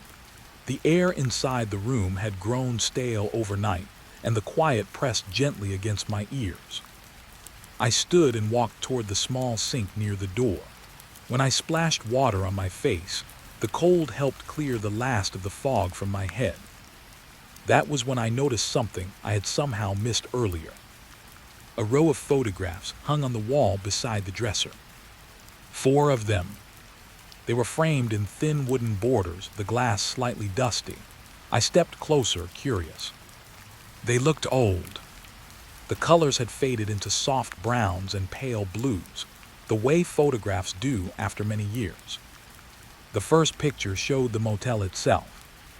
It must have been taken decades ago. The building looked newer then. The paint was fresh. The neon sign outside glowed brightly. Cars from another time filled the parking lot. People stood in front of the office, smiling for the camera. A family with 2 children. A young couple. A man wearing a wide-brimmed hat. Everyone looked relaxed, happy, like they had just arrived somewhere pleasant. I leaned closer to study their faces. The image had that warm, old vacation feeling, the kind of photograph someone would take to remember a good trip. Still, something about it felt strange. Maybe it was the way the people stood so still, or the way the smiles didn't quite reach their eyes. I moved to the second photograph. This one showed the motel courtyard. The same layout as now, but everything looked brighter. Fresh paint on the doors. New plants along the walkway. Guests sitting outside their rooms in metal chairs. A woman reading a book. 2 men talking near the staircase. A child running across the gravel with a toy truck in his hand. The scene felt normal, peaceful, but again, something seemed slightly off. I couldn't explain it at first. Then I noticed the shadows. Everyone in the photograph had one, except the child. He stood in the sunlight near the middle of the courtyard, but the ground beneath him showed no shadow at all. I blinked and leaned closer to the glass. Maybe the photo had just faded strangely over time. Still, it felt wrong. I stepped back and moved to the third picture. This one was different. It was taken at night. The motel sign glowed brightly in the darkness, and the building lights cast long yellow beams across the parking lot. Several cars were parked outside. The office door was open, and standing in the doorway was the same older man I had seen earlier behind the front desk. Or at least, someone who looked exactly like him. The gray hair, the thin face, the same calm expression. He stood there with his hands folded neatly in front of him, watching the camera, watching whoever had taken the photo. I felt a small chill move through my chest. The photograph looked old, very old, yet the man in the picture looked exactly the same as he had a few hours ago. Same posture, same sweater vest, same quiet eyes. I told myself it was probably the motel owner. Maybe the place had been in his family for years. That would explain it. Still, the thought stayed with me. I moved to the final photograph. This one made me pause. It showed the interior of one of the motel rooms. A room that looked almost identical to mine. The same bed, the same dresser, the same curtain by the window. but the people inside the room looked tense. 4 travelers stood near the door. A young woman, 2 men, and an older man holding a suitcase. None of them were smiling. Their faces looked worried, almost frightened. The young woman was staring toward the corner of the room. The others were looking at the wall, the same wall that separated my room from the one next door. I felt my stomach tighten slightly. Something about their expressions made me uneasy. They didn't look like guests posing for a vacation picture. They looked like people who had just noticed something strange, something that wasn't supposed to be there. I leaned closer to the photograph. The glass caught the dim morning light, and that was when I noticed it. A shape behind them, very faint, barely visible in the dark corner near the wall. At first, I thought it was just a shadow, but the more I looked, the clearer it became. A tall figure standing against the wall, watching them. The figure was blurred, almost faded into the background, but its outline was unmistakable. Long, thin, still, and it appeared to be facing the camera, watching whoever had taken the photograph. My breath slowed. The travelers in the picture didn't seem to notice the figure behind them. They were focused on the wall, listening, waiting, the same wall that now stood beside my bed. I stepped away from the dresser. The room suddenly felt colder. My eyes drifted toward the wall again, the one separating room 12 from room 11. The silence on the other side had returned. No breathing, no whispering, no movement, just quiet. But now the quiet felt different. It felt like someone standing very still, listening. The photographs remained on the wall behind me, frozen moments from another time. People who had stayed here long before I arrived. People who had stood in rooms just like this one. Maybe they had heard the same soft footsteps. Maybe they had listened to the same whisper through the wall. I glanced back at the final photograph again.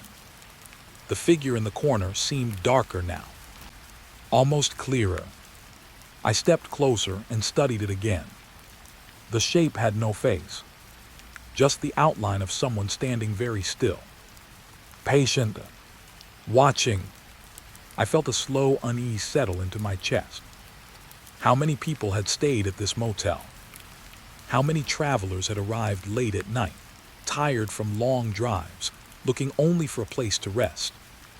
And how many of them had heard the quiet sounds through the wall?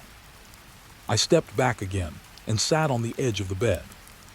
Morning light had started to grow outside the window. Soon the sun would rise. Soon the motel would look normal again. Just another roadside stop on a quiet highway. Still, I couldn't shake the strange feeling that the photographs weren't just decorations. They felt more like records, like someone had been documenting the guests, keeping track of who had arrived, and maybe who had stayed. I glanced one more time at the wall beside the bed.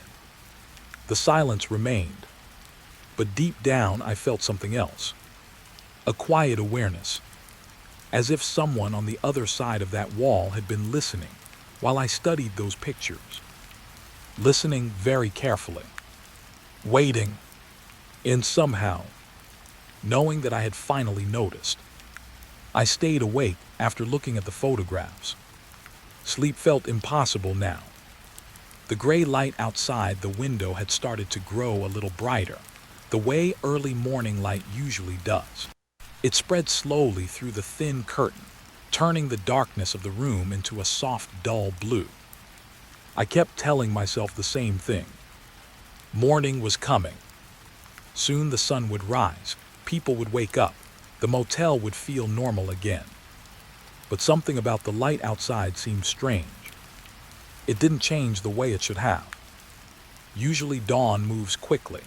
The sky turns from gray to pink, then brightens until the sunlight fills the room. Here, the gray just stayed gray.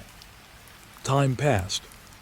My phone said 5:46 a.m., then 6:12, but the sky outside the window looked almost exactly the same. I sat on the edge of the bed and watched the curtain for a long time. The hallway light outside still flickered. Buzz. Flicker. Buzz. It was the same light I had seen in the middle of the night. And it was still on. Most motels turn those lights off when the sun comes up. But the sun didn't seem to be coming up. The gray sky hung outside like a ceiling that refused to move. Eventually, I stood and walked toward the window. I pulled the curtain open just enough to look outside. The courtyard was empty. Every door remained closed. Every curtain drawn. The same 3 cars sat in the parking lot. None of them had moved. The gravel looked undisturbed. No new tire tracks. No footprints. Just the same quiet motel sitting under a dull gray sky. For a moment I wondered if maybe I had slept longer than I thought. Maybe it was still very early. But my phone read 6:38. That should have been well past sunrise. I stepped away from the window. The room felt colder now. Not freezing, just slightly colder than before. The kind of chill that makes the air feel heavier. I rubbed my arms and glanced toward the wall again. Room 11. Still silent. No breathing. No whispers. Nothing. Part of me wanted to knock again, just to see if someone answered. But something about the quiet stopped me. Instead, I decided to step outside. Fresh air would help clear my head. Maybe I would see another guest walking around. Maybe someone else would notice how strange the morning looked. I grabbed my jacket and opened the door. The hallway outside looked exactly the same as before. The flickering light buzzed above the walkway. Buzz. Flicker. Buzz. The sky remained dull and gray. I stepped onto the balcony and leaned slightly over the railing. The motel courtyard sat completely still below me. The same doors. The same windows. The same silent rooms. But now that I stood outside, I noticed something new. The doors weren't all closed. Several of them were slightly open. Just a few inches. Room 7. Room 9. Room 14. Each door hung just barely open, enough to reveal darkness inside. I didn't remember seeing them open earlier. Maybe they had been like that all night. Still, the sight made my chest tighten slightly. It felt like the rooms were watching the courtyard. Waiting.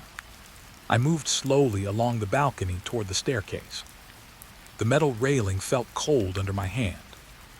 When I reached the top of the stairs, I paused and looked down at the gravel lot again. Something had changed.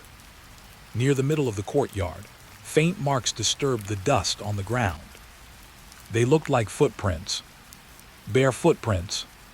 Thin. Long. Leading across the gravel toward the staircase where I stood. I stared at them for a long moment. They were not deep like normal footprints. More like faint impressions. As if someone very light had walked across the ground. The tracks stopped at the bottom step, and there were no footprints leaving the staircase. My stomach tightened slightly. I slowly walked down the metal steps. They creaked softly under my weight. When I reached the ground, I crouched near the marks in the dust. They looked old. Not fresh, but not completely faded either. Just faint enough that they could have been there for a long time.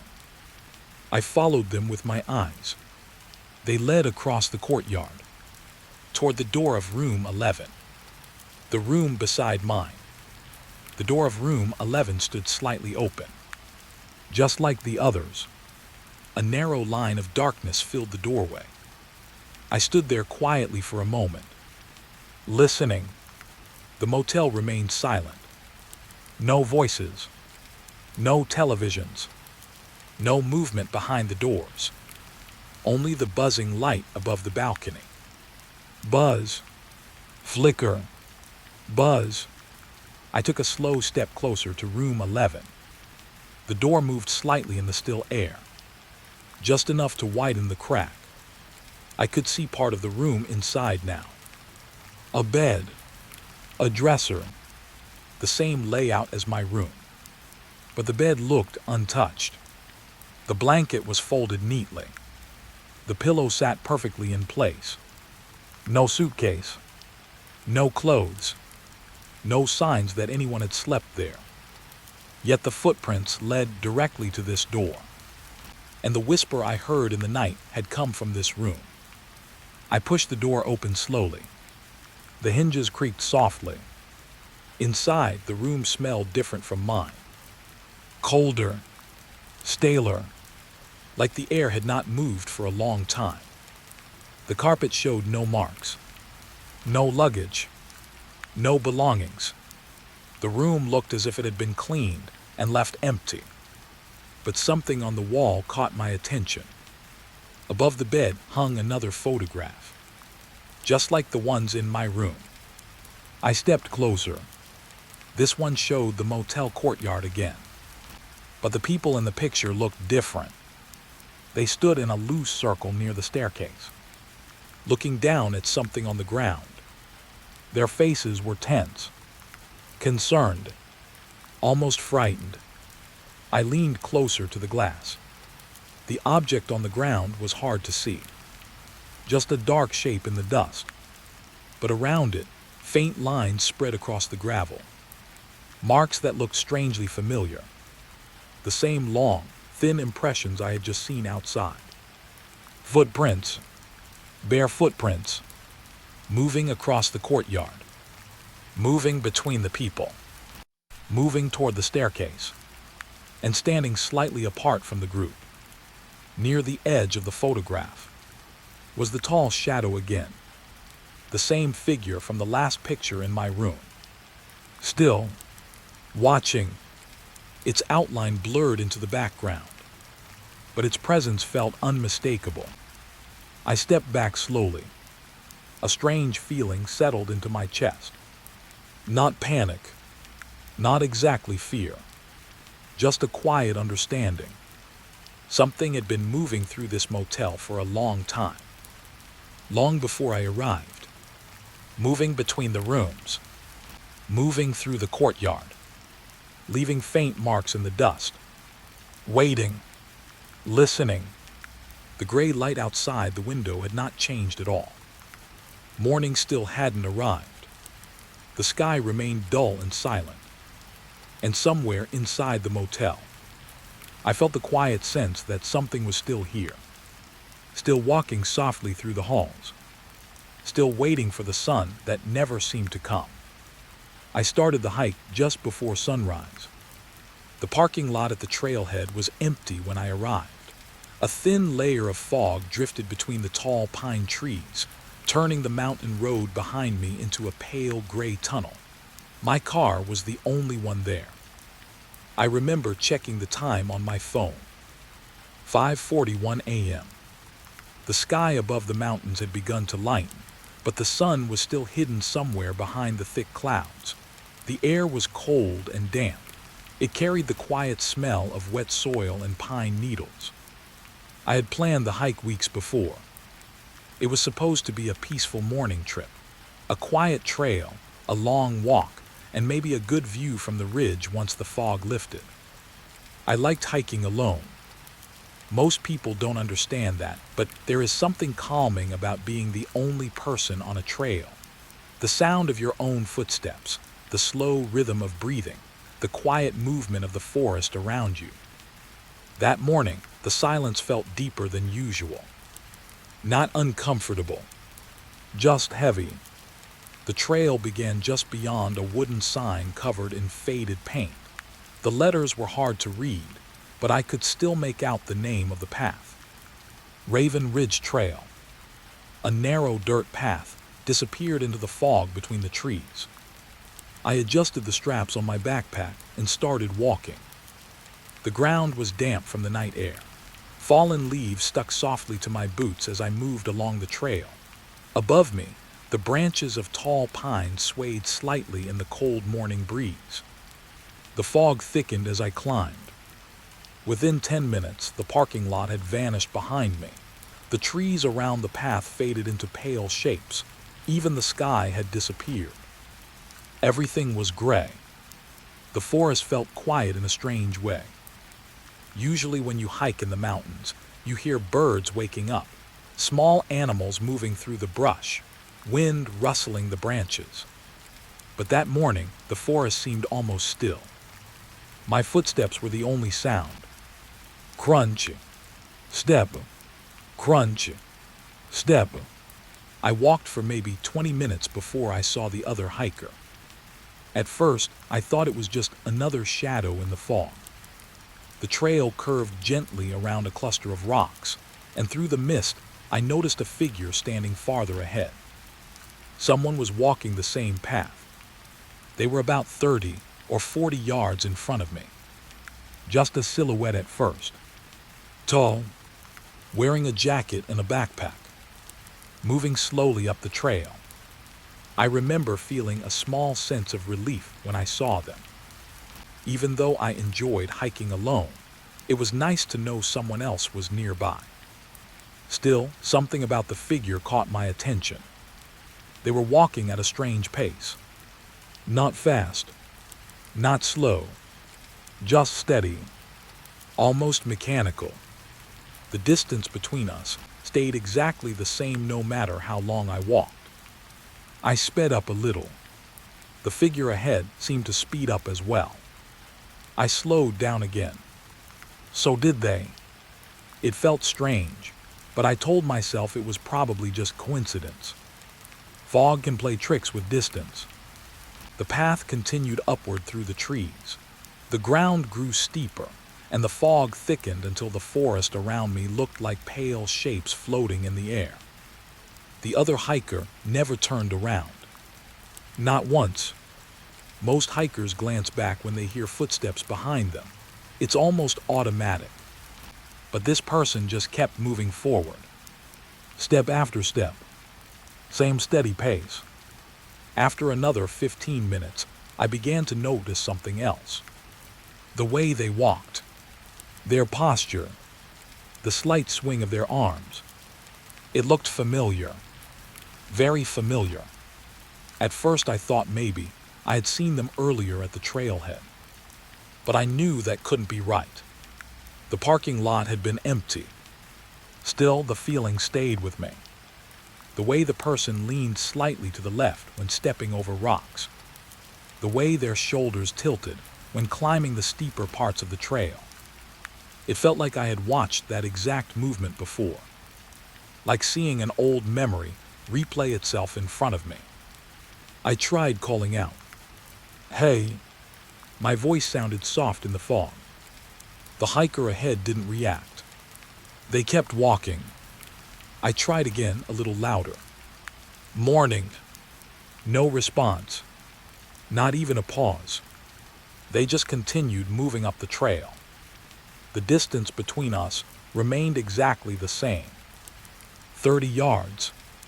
Maybe 40. I began to feel a strange tension in my chest. Not fear, just curiosity mixed with something harder to explain. The trail curved again, this time along the side of the mountain. The trees grew thinner here, and the fog moved slowly across the path like drifting smoke. The figure ahead passed behind a large pine tree. For a moment, they disappeared completely. I kept walking, expecting them to appear again on the other side. But when I reached the tree, the trail ahead was empty. No one. Just fog drifting between the rocks. I stopped and looked around. The path continued straight for another 100 yards before vanishing into the mist.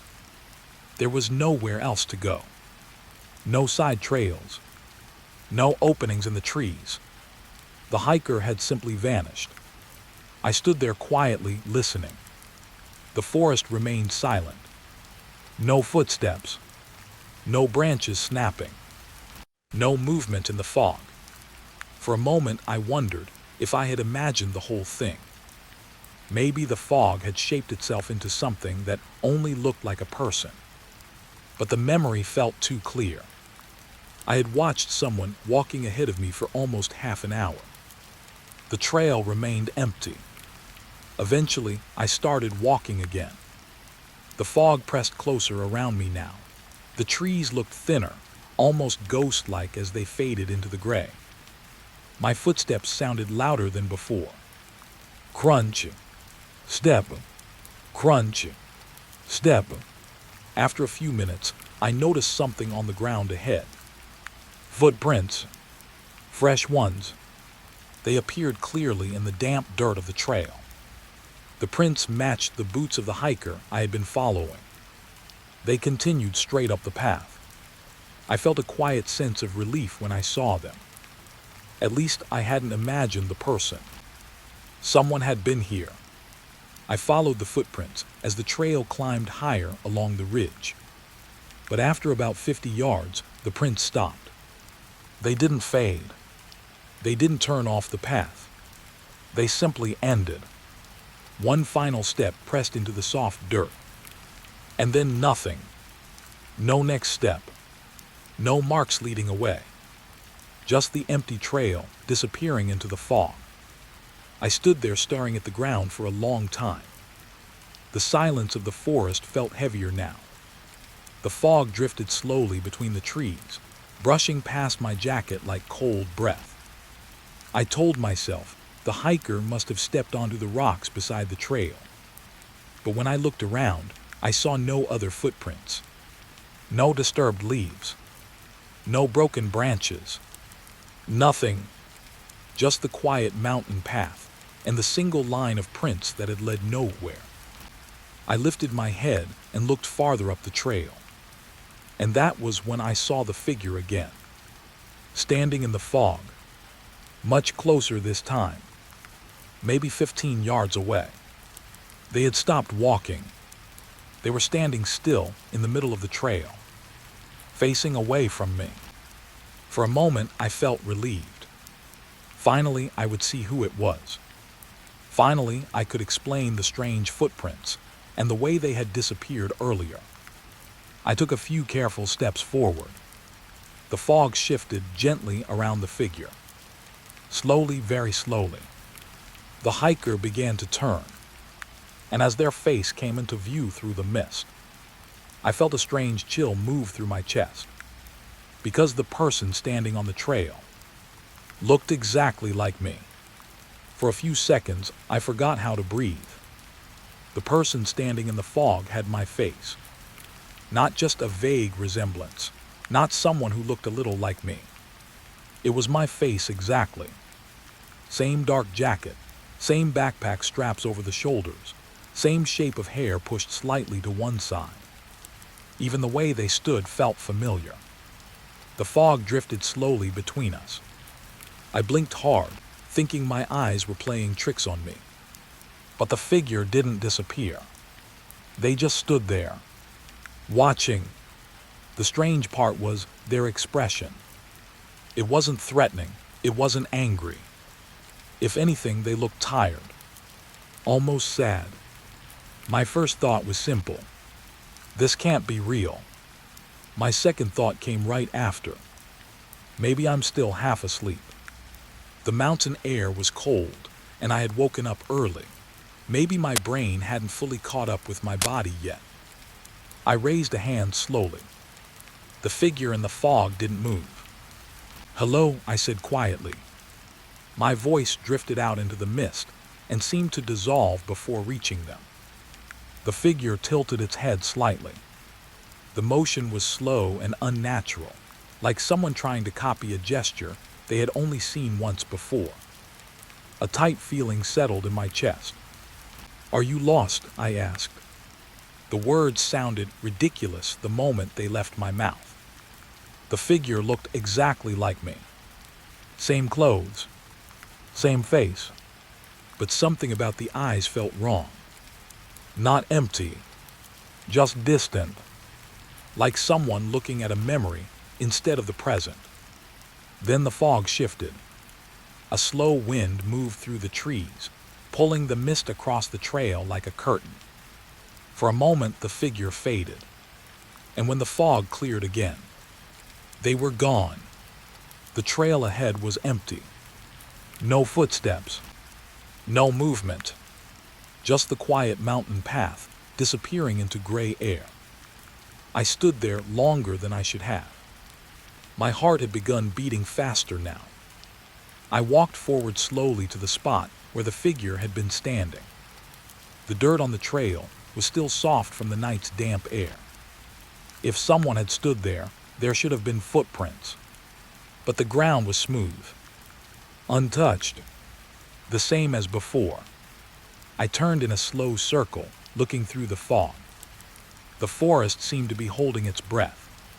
No birds, no rustling leaves, no movement between the trees. Just the quiet white mist drifting through the branches. I rubbed my face with both hands. "Okay," I whispered to myself. "Just keep walking." The trail continued upward, along the side of the ridge. Part of me wanted to turn back, go straight to the car, drive home and forget the whole thing.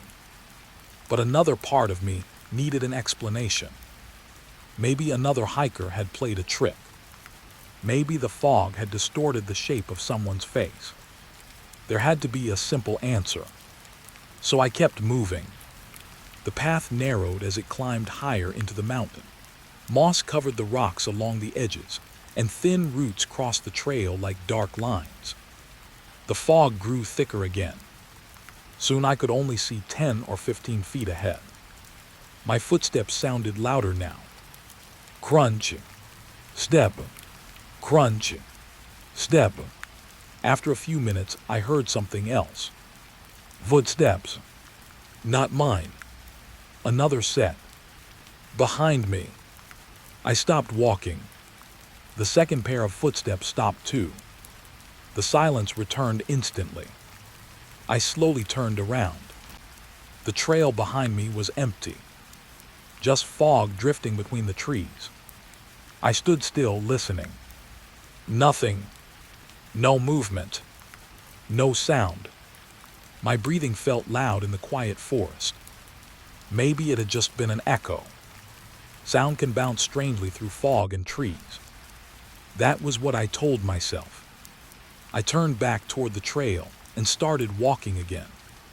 Crunch, step, crunch, step, and then crunch, step, crunch, step. The second pair of footsteps returned. This time they were closer, matching my pace exactly. Step for step. I stopped again. The sound stopped instantly. My chest tightened slightly.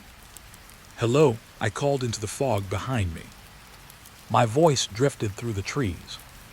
For a moment, nothing happened. Then faintly, somewhere in the distance, I heard my own voice answer. "Hello." The sound came from deeper in the woods. Soft, echoing, but something about it felt wrong. It wasn't a natural echo. The tone was slightly different. Lower, almost like someone repeating the word after hearing it for the first time.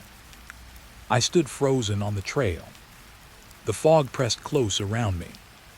"Who's there?" I asked. My voice sounded smaller now. The forest answered again. "Who's there?" The words came back slower this time, and farther away, like someone wandering through the trees while repeating them. My hands felt cold. I turned slowly, trying to see through the fog. The path behind me remained empty, but the sound of movement returned. Footsteps. Not on the trail. In the woods beside it. Branches shifting. Leaves brushing together. Something was walking through the trees, keeping pace with me. I started moving again. Faster this time. The trail curved along the ridge, and the fog thickened so much that the forest looked like a pale wall on both sides. The footsteps in the woods followed. Crunch, step, crunch, step, always just out of sight. I tried to ignore them. Just keep walking. Just reach the top of the ridge where the fog might clear. But then another sound drifted through the mist. A voice. Soft. Strained. It sounded like someone crying. Not loud sobbing. Just quiet, broken breathing between small cries. The sound came from somewhere ahead on the trail. My steps slowed. The crying continued. Lonely. Exhausted. Like someone who had been lost in the woods for a long time. Hey, I called gently. Are you okay? The crying stopped. The silence that followed felt heavier than before. Then the voice spoke. Very quietly. Hey. The word came from directly ahead. Through the fog. And it sounded exactly like my voice. My stomach twisted. The mist shifted again, drifting slowly across the trail. And through the moving gray air, I saw the figure, standing on the path, back turned toward me. The same jacket, the same backpack, the same posture. I felt a strange wave of dread rising in my chest. I took one careful step forward. Wait, I said. The figure began to walk away. Not quickly, just the same slow, steady pace as before. I followed. The fog closed around us as we moved deeper into the woods. I could hear my own footsteps, and theirs, but every time I tried to get closer, the distance stayed the same. 15 yards. Always 15 yards. The trail curved again. The figure stepped around the bend. I hurried forward after them. But when I reached the corner, the trail ahead was empty. The figure had disappeared again. And somewhere in the woods behind me, I heard my own voice whisper softly through the fog. Wait. After the voice whispered behind me, I didn't move for a long time. The fog felt thicker than before, pressing close around my face like cold breath. My hands had begun to tremble slightly, though I wasn't sure if it was from fear or the chill in the mountain air. I turned slowly, expecting to see someone standing behind me on the trail. But the path was empty, just the pale gray fog drifting between the trees. Still, I couldn't shake the feeling that something had been there a moment ago. Something close enough to whisper. I listened carefully. For a while, there was nothing but silence. Then the wind moved softly through the branches above, making the pine needles whisper together. It was the first natural sound I had heard since starting the hike. The normal sound of the forest should have comforted me. Instead, it made the quiet moments feel even stranger. I looked down at the trail again. The dirt was still soft, dark with moisture from the fog. And there were footprints. My footprints. And another set. They walked ahead of me just like before. Same size. Same pattern. Every step perfectly shaped in the damp soil. I followed them slowly. The trail began to level out as it reached the top of the ridge. The trees spread wider here, and the fog drifted through them in long, pale waves. After a few minutes of walking, I noticed something strange through the mist. A faint shape off the side of the trail. At first, I thought it was just a fallen tree or a cluster of rocks. But as I got closer, the shape became clearer. It was a campsite. An old one. Just a few yards away from the trail. A small clearing opened between the trees, and in the middle of it sat the remains of a campfire. Blackened stones circled a patch of ash and burnt wood. Nearby stood a small green tent. My first thought was relief. Finally, another person. Maybe the strange figure I had been seeing belonged to someone staying here. Maybe the voice in the woods was just a camper playing a trick. But something about the campsite felt wrong. Too quiet. Too still. I stepped carefully into the clearing. The tent flap hung slightly open, moving gently in the breeze. No sound came from inside. "Hello," I called. My voice seemed to sink into the fog without echo. No answer. I walked closer to the fire pit. The ashes inside were old, cold, gray with time. If someone had built a fire here recently, the ash would still be darker, still warm beneath the surface. But this fire had been out for a long while, maybe weeks. Around the fire pit were signs of someone living here. A metal cup rested on a flat rock. A small camping stove sat beside a backpack. A few empty food cans were stacked neatly near the tent. Everything looked organized, careful, like someone who planned to stay here for a while. But no one was here. The quiet made my skin feel tight. I crouched near the backpack and looked inside. Clothes, a sleeping bag, a flashlight, a small notebook. The items looked used, but not abandoned.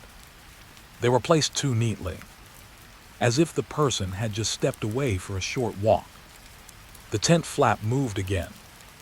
I looked toward it slowly. Inside the tent, I could see a rolled sleeping mat and a folded blanket. Nothing else. No movement. No person returning. I stood up and glanced around the clearing again. The fog made it difficult to see far into the forest.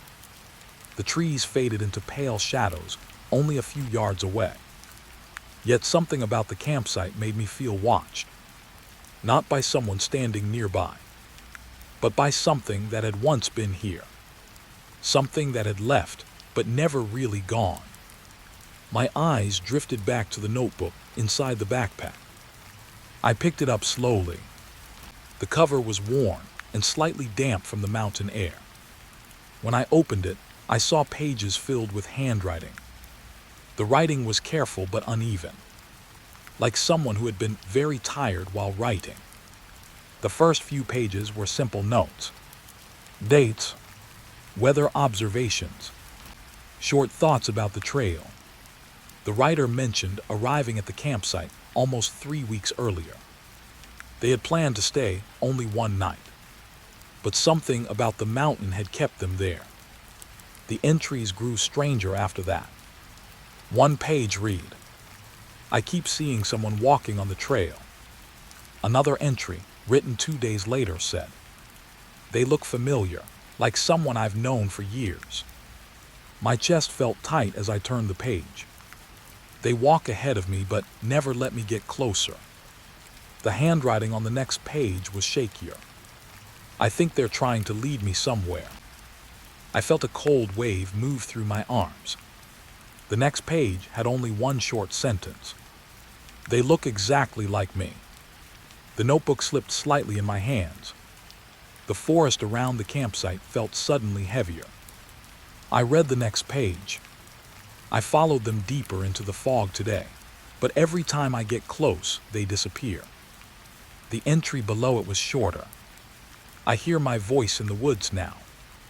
My throat felt dry. I slowly turned another page. "I don't think the mountain wants me to leave." The final entry had been written in thick, uneven lines. The words pressed deep into the paper. "They're waiting at the edge of the trees." The next page was blank, and every page after that remained empty. I closed the notebook slowly. The campsite looked exactly the same as before.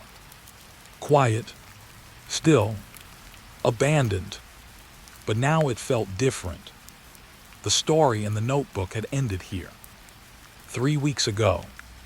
Yet all the camping gear remained untouched. The tent, the backpack, the food cans. As if the person who had written those pages had simply vanished. just like the hiker on the trail. A faint sound drifted through the trees. Footsteps, very soft, moving somewhere beyond the clearing. I turned toward the sound. The fog shifted slowly between the pines. For a moment, I thought I saw someone standing near the edge of the forest. A shape between the trees. Tall, still, watching. My heart began to pound quietly in my chest. "Hello," I called again. The figure didn't move. The fog drifted again, and the shape disappeared. I stepped closer to the trees. The ground near the clearing was covered in damp leaves, and in the soft earth between them, there were footprints. 2 sets. One set led from the trail into the campsite. The other set led out of the campsite and into the woods. Both sets looked identical. Same size, same pattern, exactly like my own boots. I stared at them for a long time, and somewhere deep in the foggy forest beyond the trees, I heard my own voice again, very faint, very distant, calling softly through the mist. "Come here." For a long moment, I stood at the edge of the campsite and listened to the voice calling through the fog. It sounded exactly like me. Not similar, not close, exactly the same. The tone, the rhythm, even the quiet breath between the words. "Come here." The sound drifted through the trees like it had traveled a long distance. But something about it felt very close. Too close. I stared into the forest, hopping to see movement between the trees. But the fog had grown thicker again. It moved slowly between the trunks like pale smoke, swallowing the shapes of the branches and turning the woods into a gray wall. The voice didn't call again. The silence returned. I realized my hands were shaking slightly. The notebook still rested in my grip, its damp cover cool against my fingers. The last words written inside it echoed quietly in my mind. "They're waiting at the edge of the trees." I slowly placed the notebook back into the backpack beside the tent. For a moment, I thought about staying at the campsite. Maybe whoever had been living here would return. Maybe there was a simple explanation for everything. But the forest didn't feel like a place meant for waiting. It felt like something that slowly closed around you the longer you stayed. So I stepped back toward the trail. The clearing behind me faded into the fog as I walked away. Soon the tent and the fire pit disappeared completely. It was as if the campsite had never been there at all. The trail stretched ahead of me, narrow and pale through the mist. I began walking again. My footsteps sounded soft against the damp ground. Crunch, step, crunch, step. For a while, nothing strange happened. No voices, no extra footsteps behind me, just the quiet rhythm of walking. The forest seemed calmer now. The wind moved gently through the trees, and once or twice I even heard the faint chirp of a bird somewhere far away. The normal sounds of the mountain. I focused on those sounds and kept moving. The path sloped downward now. That surprised me a little.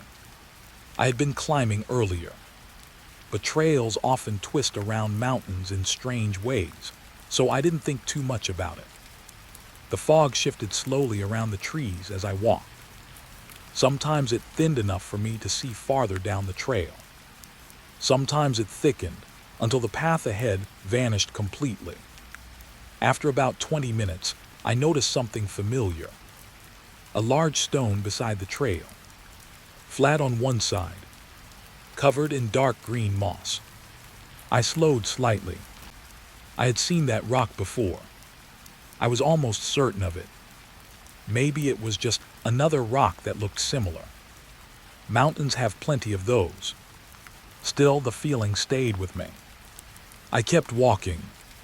A few minutes later, I saw something else. A broken branch hanging low over the trail. The bark had been peeled back slightly, exposing pale wood underneath. I remembered ducking under that same branch earlier in the morning. Before I reached the campsite, I stopped walking. The fog drifted slowly around me. The forest felt quiet again. Too quiet. I turned and looked behind me. The trail curved gently through the trees before disappearing into gray mist. No movement. No figures following me. Just the empty path. My chest felt tight. Maybe the trail looped back toward itself. Some hiking paths do that. They circle around mountains and connect to the same sections again. But something about the direction felt wrong. I had been heading deeper into the ridge before. Now it felt like I was moving back toward the starting point. I started walking again. Faster this time. The fog thinned slightly ahead, and through the trees I began to see something else. A wooden sign. My stomach dropped slightly as I approached it. The sign stood beside the trail on two weathered posts. The faded paint looked familiar. Very familiar. When I reached it, I didn't need to read the words to know what it said. But I read them anyway. Raven Ridge Trail. The same sign from the beginning of the hike. The same one standing beside the trailhead. I turned slowly in a circle. The parking lot should have been nearby. But there was no road. No cars. No open space. Just the forest. The same thick fog drifting between the trees. The trail continued past the sign and disappeared into the mist. Exactly the same way it had when I first arrived. I walked past the sign and followed the path again. Maybe there was another section of the trailhead farther down. Maybe I had reached a different entrance. But the deeper I walked, the more familiar everything became. The rocks beside the trail, the twisted roots crossing the dirt, the narrow curve between two large pine trees. Every step felt like walking through a memory I had already lived. My breathing grew slower, heavier. The quiet mountain air pressed against my chest. After several more minutes of walking, I saw something through the fog ahead. A person, standing on the trail, back turned toward me. Tall, wearing a jacket, a backpack resting on their shoulders. They stood about 30 yards away, exactly the same distance as before. I stopped walking. The figure didn't move. They simply stood there, facing away from me. The fog drifted around their shape. I didn't call out this time. I already knew what would happen. If I tried to approach them, they would walk away, always staying the same distance ahead, always leading me farther along the trail, the same way the notebook described, the same way the other hiker had followed. A quiet thought settled into my mind. Maybe the trail didn't lead anywhere. Maybe it simply kept looping, over and over again. The same path, the same fog, the same figure walking just ahead, waiting for someone to follow. The figure in front of me took a single slow step forward, then another. The sound of their boots echoed softly through the mist. I looked down at the ground beside my feet. Two sets of footprints marked the damp trail. Mine and another pair, perfectly identical. The figure ahead continued walking, slow, steady, never turning around. The fog thickened once more, slowly swallowing their shape. But before they disappeared completely, I saw them lift one hand and gesture softly for me to follow. For a long moment, I stood there in the quiet mountain fog, listening to the fading sound of footsteps ahead, and somewhere deep in the woods behind me, very faintly, I heard another pair of footsteps begin to walk. I didn't plan to spend the night in that house. At first, it was just a place to get out of the rain. The road had been quiet for miles, and the sky turned dark earlier than I expected. By the time the storm rolled in, the headlights of my car barely cut through the falling rain. That's when I saw the house. It stood a little way off the road, behind a line of old trees. The roof sagged slightly, and most of the windows were dark, but the front porch still stood, and it looked dry enough to wait out the storm. I pulled the car onto the gravel shoulder and stepped out into the rain. The wind carried the smell of wet soil and old wood. Lightning flickered somewhere far away, lighting up the trees for a second before the darkness returned. The porch creaked when I stepped onto it. The boards felt soft beneath my boots, worn down by years of weather. A rocking chair sat near the door, moving slowly in the wind. Back and forth. Back and forth. I don't know why that detail stayed with me so clearly. Maybe because the house looked so empty. The chair felt like the only thing still alive there. I knocked on the door anyway, just in case someone lived there. My knuckles tapped softly against the wood. No answer. The rain grew heavier behind me. After another minute, I tried the handle. The door opened with a slow, tired creak. Inside, the house smelled like dust. Not the fresh dust you find in an empty room. This was older, thicker, the kind that settles over furniture when no one has moved anything for years. I stepped inside and closed the door behind me. The wind outside quieted instantly. For a moment, I just stood there, letting my eyes adjust to the dim light. The living room was small. A couch sat against one wall, covered with a thin gray sheet of dust. A wooden table stood nearby with a cracked lamp resting on top. Everything looked untouched, not abandoned in a hurry, just forgotten. Rain tapped softly against the windows. The sound echoed through the quiet house like distant footsteps. I walked slowly through the living room. The floor creaked beneath each step, but the boards felt solid enough to hold my weight. A hallway stretched toward the back of the house. At the end of it, I noticed a narrow staircase leading upward. The attic, I guessed. I wasn't planning to explore. Honestly, I just wanted a dry place to sit until the storm passed. But something about the house made the silence feel heavier the longer I stayed. Like the rooms were waiting for someone, waiting for a sound to break the quiet. I moved through the hallway and checked the kitchen first. The cabinets hung slightly open. A few dishes sat inside the sink. They looked clean, but a thin layer of dust covered everything. The kind of dust that builds slowly over time. Weeks, months, maybe years.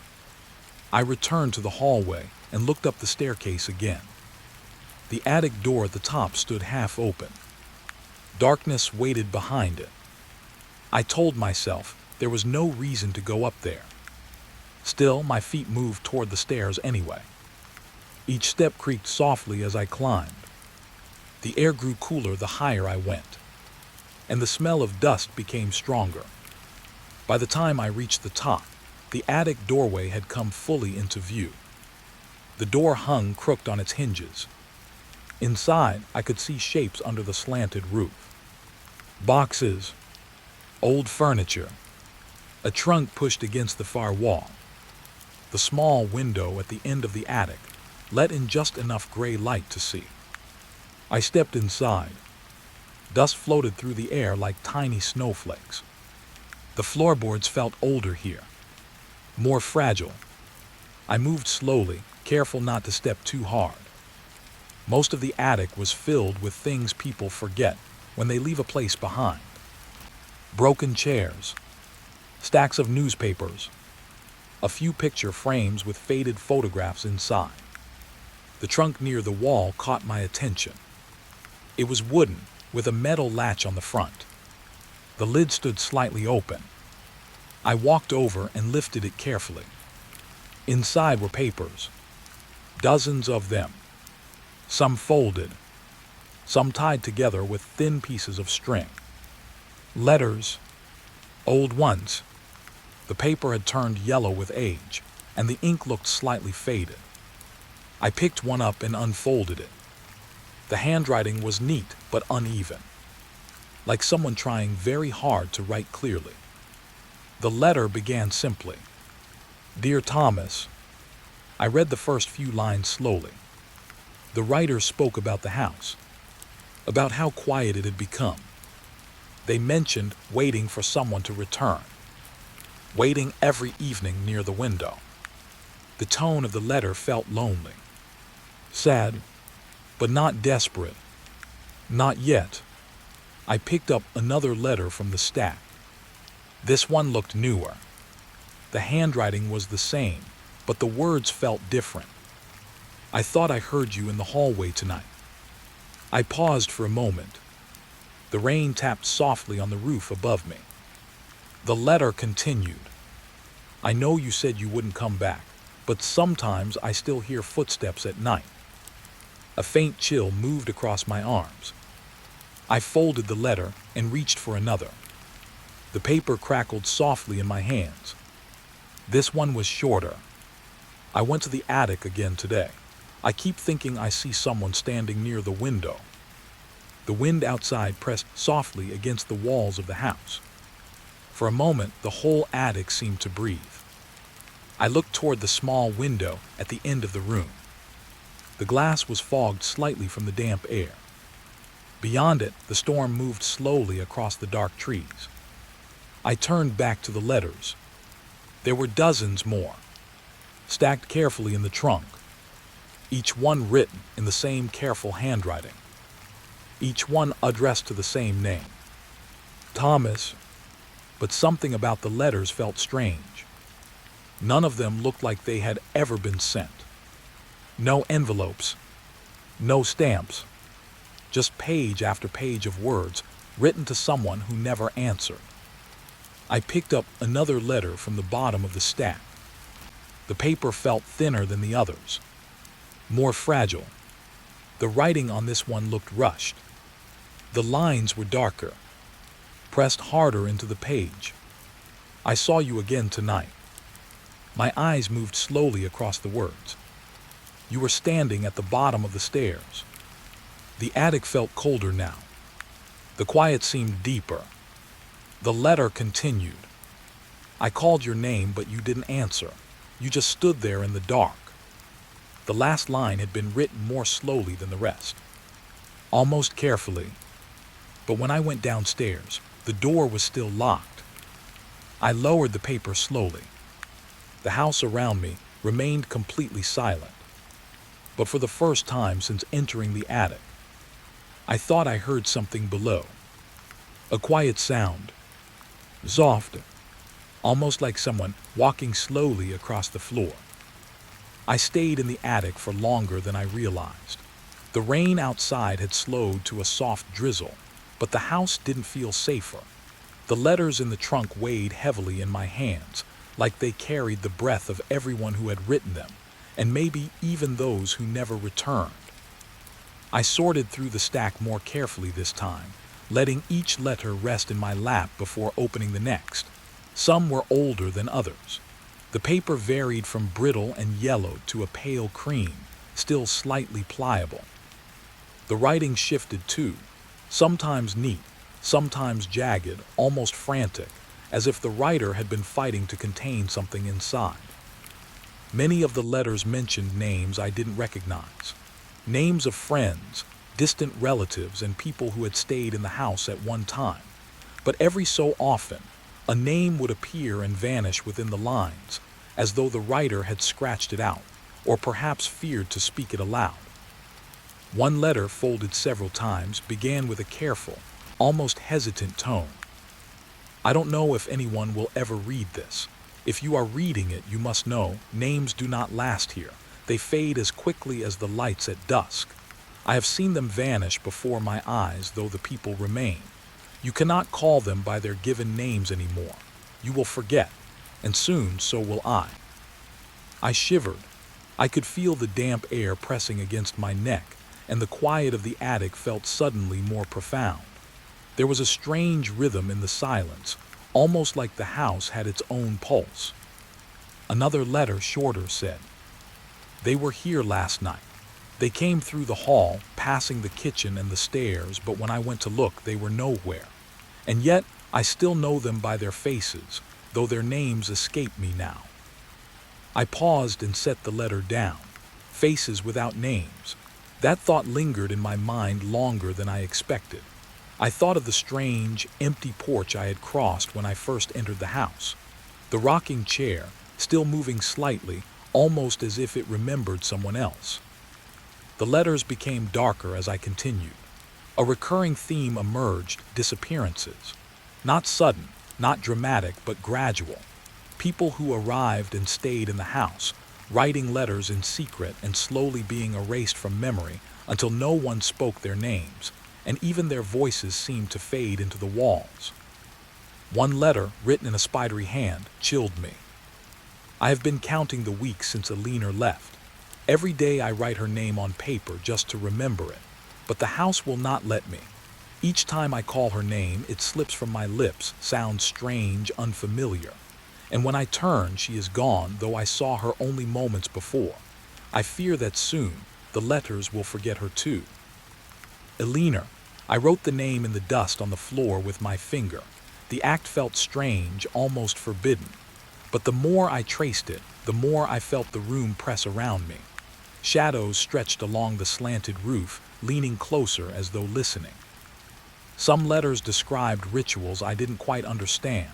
Candlelight in the corners of empty rooms. Whispered phrases repeated until the air itself seemed thick with them. Keys placed beneath doors at midnight. Windows opened just a crack and then shut. One letter spoke plainly. "We do what must be done. The house will demand its price. They will vanish in order to remain. The family understands, though outsiders will never see. Each generation knows. Each generation forgets." I held that letter close to my chest and looked toward the attic window. Beyond the glass, the forest seemed to murmur softly, a pale gray curtain of mist swirling in the wind. I didn't understand how letters could remember what people could not, how names could vanish but faces lingered, or how a family could hold such dark secrets, quietly, as though the house itself demanded it. A faint sound drew my attention, a soft scuffing from the floorboards below. It was slow, deliberate, not quite footsteps, but the noise made my stomach twist. I pressed my ear to the wooden floor. Nothing. Then, just as I pulled back, a faint, unintelligible whisper reached me, almost like the letters themselves were speaking, or someone repeating a name I had already forgotten. I set the letters down carefully, stacking them back into the trunk. I didn't want to lose the connection to whatever had written them, but I also didn't want to hear another voice, another story, right now. The next few letters all followed a pattern I couldn't shake. Someone would arrive, someone would write, someone would vanish, and the house would remember, even if the world forgot. Names became useless, replaced by shadows and silence. Faces lingered, memories blurred, and the words written on paper were the only tether to the vanished. One letter made me shiver more than the others. They stayed in the room upstairs. We heard them talking in the night. In the morning, the room was empty. We do not know their names anymore. We only know the shape of their voices and the way they moved across the floor. We have left their belongings, but they are already gone. I leaned back against the wall, trying to make sense of it all. The letters seemed to speak in whispers, overlapping with one another in the quiet of the attic. Each story threaded into the next, forming a tapestry of people remembered only in paper, a family whose secrets were carved into the walls and floorboards. I couldn't tell how much time had passed. The storm outside had faded, leaving only the low hum of wind through broken shutters. The house had grown darker, though no clouds blocked the window. Dust motes drifted in the pale light, moving like tiny ghosts between the boxes and trunks. Another letter caught my eye, lying half hidden beneath the stack. The handwriting was shaky, almost unreadable in places. They watch from the corners. They know when we speak of the forgotten. Tonight I will write one last time. If anyone finds these letters, you must remember their names, for the house will not. The walls will whisper until all is silence. I placed the letter down, my hands trembling slightly. I felt a presence behind me, though I knew I was alone. The attic seemed to pulse with the weight of the forgotten, the missing, and the names erased from memory. I wanted to leave. I told myself I would step out of the attic, close the door, and never return. But the letters called me back, drawing my eyes again and again. Names lost, faces that lingered, words that refused to be silenced. I lingered in the shadows, reading, listening, and feeling the weight of a family's secrets pressing quietly around me. Outside, the wind whispered through the broken windows. Inside, the letters murmured softly, as though the house had always spoken in paper, and I had only just learned to hear it. Somewhere deep in the trunk, I thought I heard a faint scratching, as though the letters themselves were restless, wanting me to remember what the world had already forgotten. I didn't move. I couldn't. And for a long while I listened, letting the letters speak. Names forgotten, stories held only in dust and shadows. The attic had settled into a quiet that was almost solid.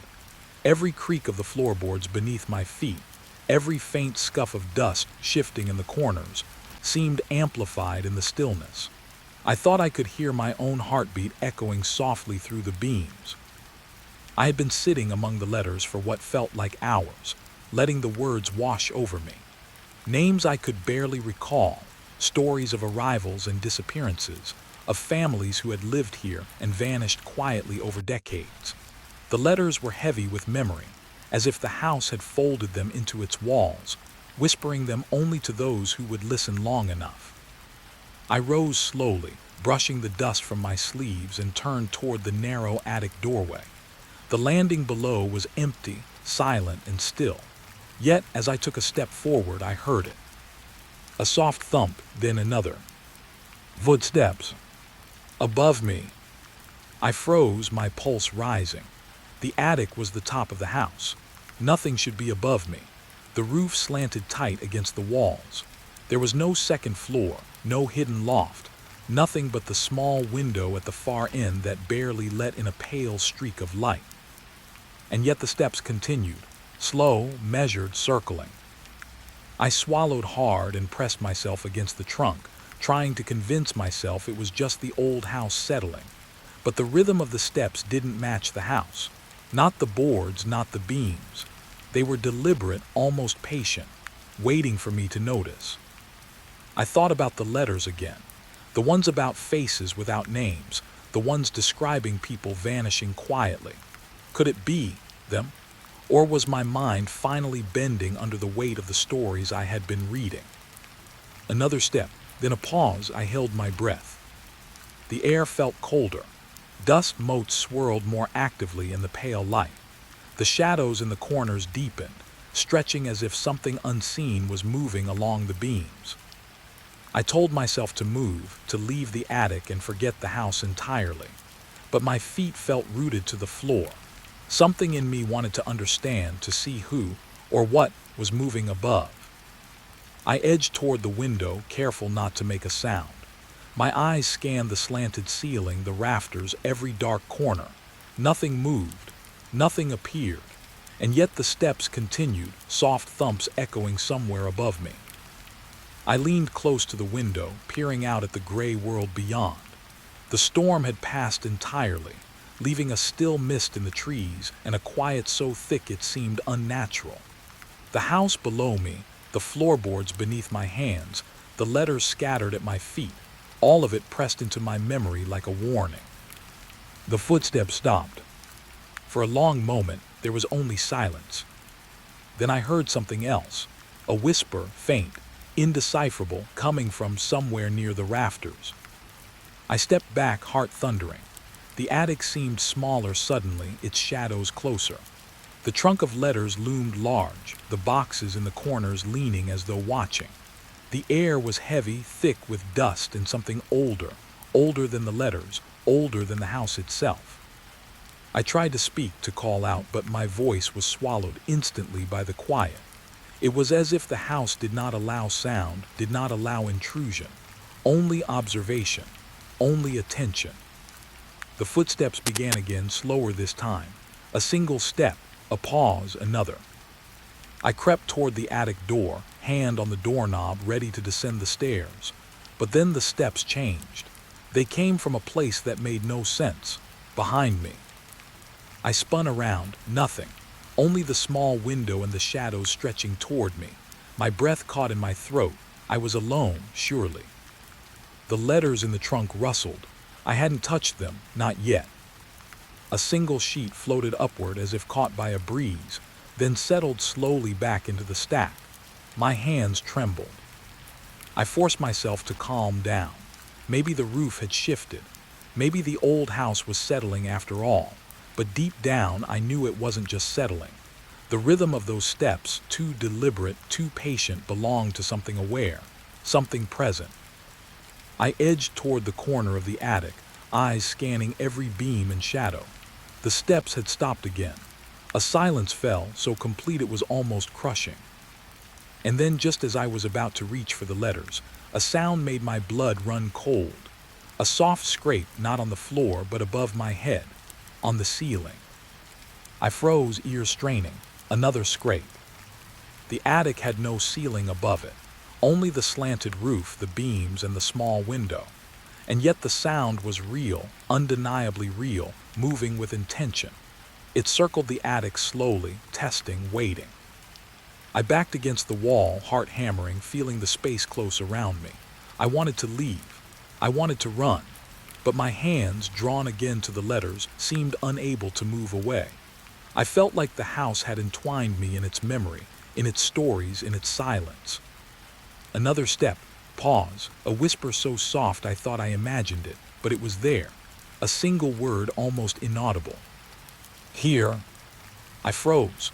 The word echoed, not through the air, but in my mind, somewhere between memory and presence. The letters on the trunk rustled again. A few sheets lifted slightly, as if reaching toward me. I stared at them, unable to move, unable to look away. My hands hovered above the papers, trembling. Another soft step, then a long pause. I couldn't tell where the sound was coming from. Above, behind, inside the shadows themselves. My pulse pounded in my ears, loud enough that I thought the house might hear it. I whispered back, unsure if I was speaking aloud or just thinking. Who's there? No answer. Just the lingering echo of footsteps. I wanted to leave. I wanted to run down the stairs, out the front door, into the cold mist outside.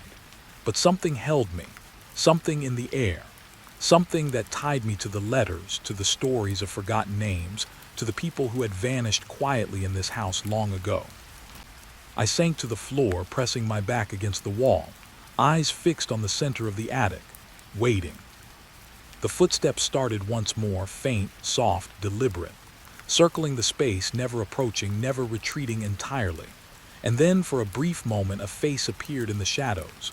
Not full, not clear, but enough for me to know I wasn't imagining it. Eyes dark, hollow, watching, waiting. I blinked and it was gone. But the steps continued.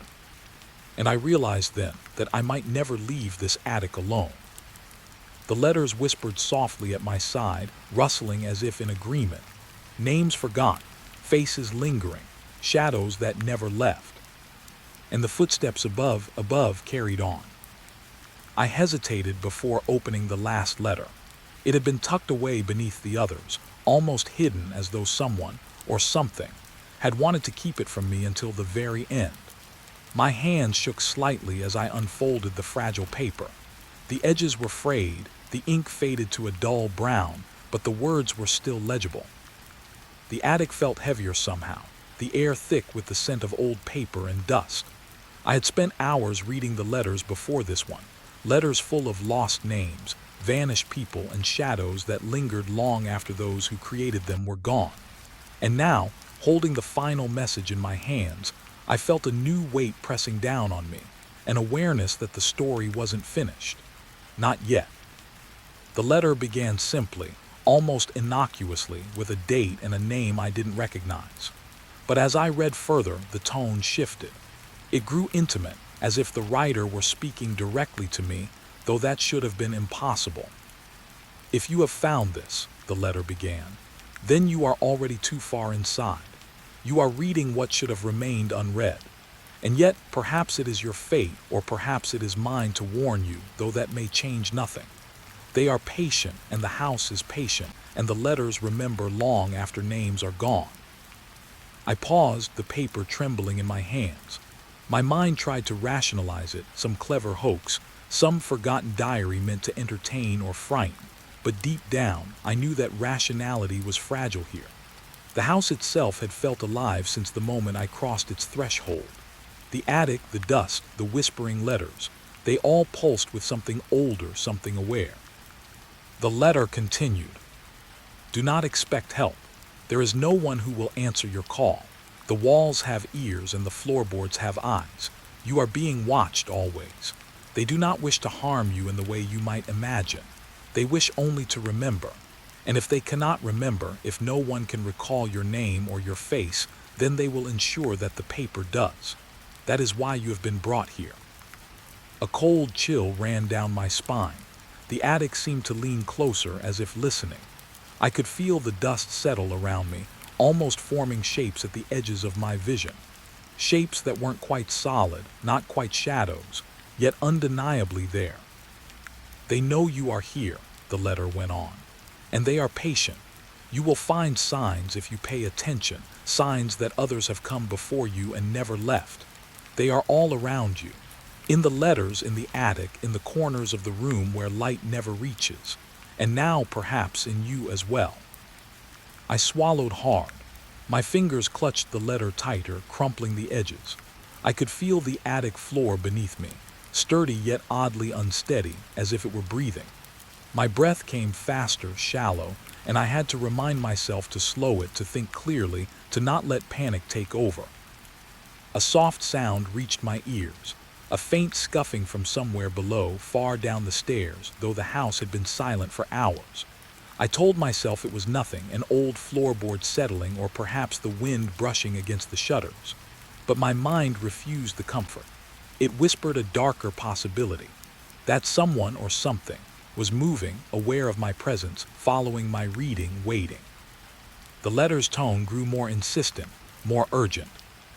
"Remember what you have read, for the house forgets nothing. And if you forget, the house will remind you. Every corner, every shadow, every breath of wind is part of its memory. You may believe yourself alone, but you are not. You never have been.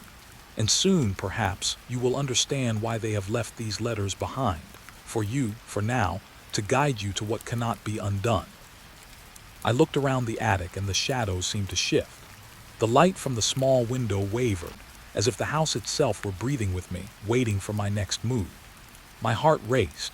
Every instinct screamed at me to leave, to run down the stairs and out into the misted world beyond the house, but a part of me, curious, terrified, foolish, wanted to see it through, to understand what had happened to those who had written these letters, and perhaps what might happen to me.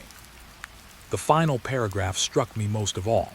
It was written in a shaky hand, different from the others, almost desperate. "You may believe this is a story, a record of what once was, but you are next in line.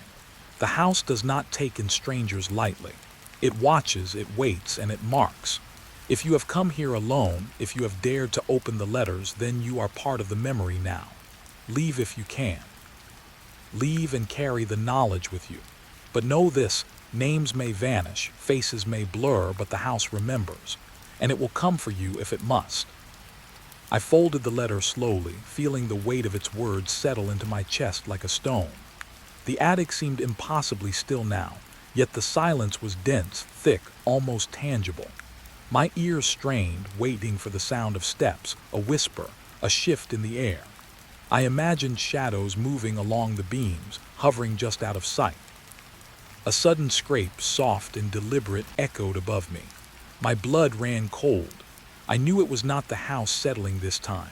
I knew I was not alone. I pressed my back against the wall, staring at the letter in my hands. The paper seemed to pulse faintly, like it had its own heartbeat. A thought struck me. The house had brought me here, yes, but perhaps it was not the only thing watching. Perhaps the letters themselves were alive, recording, guiding, waiting for what was next. I wanted to leave. I wanted to run and never look back. But something held me as it had held others before. A mixture of fear, curiosity, and the quiet compulsion to understand. I stood slowly, folding the letter with trembling hands, and placed it back in the trunk. I couldn't stop reading, couldn't stop listening. Every shadow in the attic seemed to lean closer. Every whisper of dust in the corners hinted at secrets just beyond my understanding. The footsteps returned, soft, circling, patient. They weren't approaching directly, but they were aware. They were near. I swallowed the lump in my throat and whispered to the empty attic, to the shadows, to the unseen observers. I know you're here. I see the letters. I remember their names. I will not forget. The silence that followed was heavier than anything I had felt before. The footsteps ceased, the shadows paused, and the house seemed to hold its breath with me. For a moment, I thought I might be free. But then I felt it, an almost imperceptible shift in the air, as though the house itself exhaled. The attic was no longer entirely still. The letters seemed to rustle faintly, and a single sheet lifted slightly, tilting toward me as if pointing. I knew then, with a bone-deep certainty, that my presence here was recorded, remembered. That the house, the letters, and whatever lingered in the shadows had marked me. I wasn't the last. I was next. And the attic, with its dust and shadows, would not forget. The factory smelled of rust and oil, a heavy metallic tang that seemed to cling to the walls and floors. It was the kind of smell that burrowed into your clothes, into your hair, into your skin, leaving a permanent reminder that you had been here. I took a deep breath as I stepped through the main gate, the lock clicking softly behind me. Midnight, the start of my shift, and the sprawling building stretched ahead, dark and silent, with only the faint hum of machinery waiting somewhere deep inside. I ran my flashlight over the nearest assembly line. The beams of light caught dust motes swirling in the air, dancing slowly like tiny spirits in the emptiness. My boots echoed against the concrete floor, each step a reminder that I was alone, or so I thought. The factory had been closed for years, yet someone had to check on the equipment, make sure nothing had gone terribly wrong. That was my job tonight. I walked slowly past rows of machines, their gears frozen in time, their belts slack and covered in grime. Every so often, a faint metallic creak or groan sounded, as though the building itself were stretching, waking from a long sleep. I told myself it was normal. Old factories made noises. Pipes shifted, metal expanded, and the building settled. But even as I tried to reason it out, my gut told me there was something else here, something watching. The main hall stretched ahead like a tunnel of shadows. I kept my flashlight moving, sweeping over conveyor belts, control panels, and broken crates. I could see where the paint had peeled from the walls, where water had leaked in and left dark, spreading stains. The place was decaying, but not abandoned in the way I had imagined. There was a presence in the silence, a faint pulse beneath the stillness that made my stomach tighten. I paused near a row of machines that once stamped metal sheets with rhythmic precision. Now they were silent. Yet for a moment I thought I heard a faint clatter like a small object bouncing across metal. I froze. My ears strained. The echo was soft, almost indistinct, but it was there. Something small, moving between the machinery. I shook my head. "It's nothing," I whispered to myself. "Just a loose part, just the building settling." But the air felt heavier, denser. My flashlight flickered briefly and I cursed under my breath. The dark corners seemed to deepen, shadows pooling where none should be. And then I heard it again, a soft, dragging sound, barely audible over the echo of my own heartbeat. I turned slowly, sweeping the light toward the sound. Nothing. The machines were still silent, their gears frozen. The floor was empty. My pulse raced. I moved cautiously, stepping closer to the far wall where the sound had seemed to come from. The dragging continued, slow and deliberate, a soft rhythm that made my skin crawl. I told myself to breathe, to stay calm. I had done night shifts in factories before. Empty halls, strange noises, creaking metal, it was all normal. But normal didn't feel like this. This felt deliberate, alive. I moved toward the center of the hall, my flashlight illuminating the conveyor belts. Shadows shifted at the edges of my vision. I spun the beam, catching nothing but dust and rust. Yet the sensation remained, the feeling of being watched, of small movements just beyond the light. A faint whistle of air came through a vent high above, but it didn't match the dragging I had heard. My flashlight beam trembled slightly as I followed the sound to a corner of the hall where a stack of crates leaned precariously against the wall. One of the crates had shifted. I could see the imprint of a hand, or maybe just the pattern of dust, but it was enough to make my stomach drop. I approached slowly, every step deliberate. The dragging sound stopped as I neared, replaced by silence so complete it pressed against my ears. I knelt beside the crate, shining the light into the narrow gap between it and the wall. Nothing, just dust, grime, and shadows. My breathing was shallow now, and I realized my hands were clammy. I straightened, trying to shake off the unease.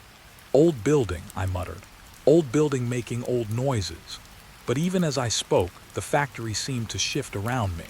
The shadows at the edges of my light appeared to stretch, reaching toward me. The machinery groaned faintly, a low, resonant sound that felt almost like a warning. I moved on, my footsteps cautious. I passed the central control room, its windows dark, the screens blank and lifeless. Yet the faintest flicker of light, or was it a reflection, danced across the glass. I stopped, straining my eyes. The factory was silent again, the stillness heavy. I shook my head, dismissing it. Just my imagination. Shadows and reflections in the dark. As I walked down a narrow corridor leading to the back storage area, I felt it again.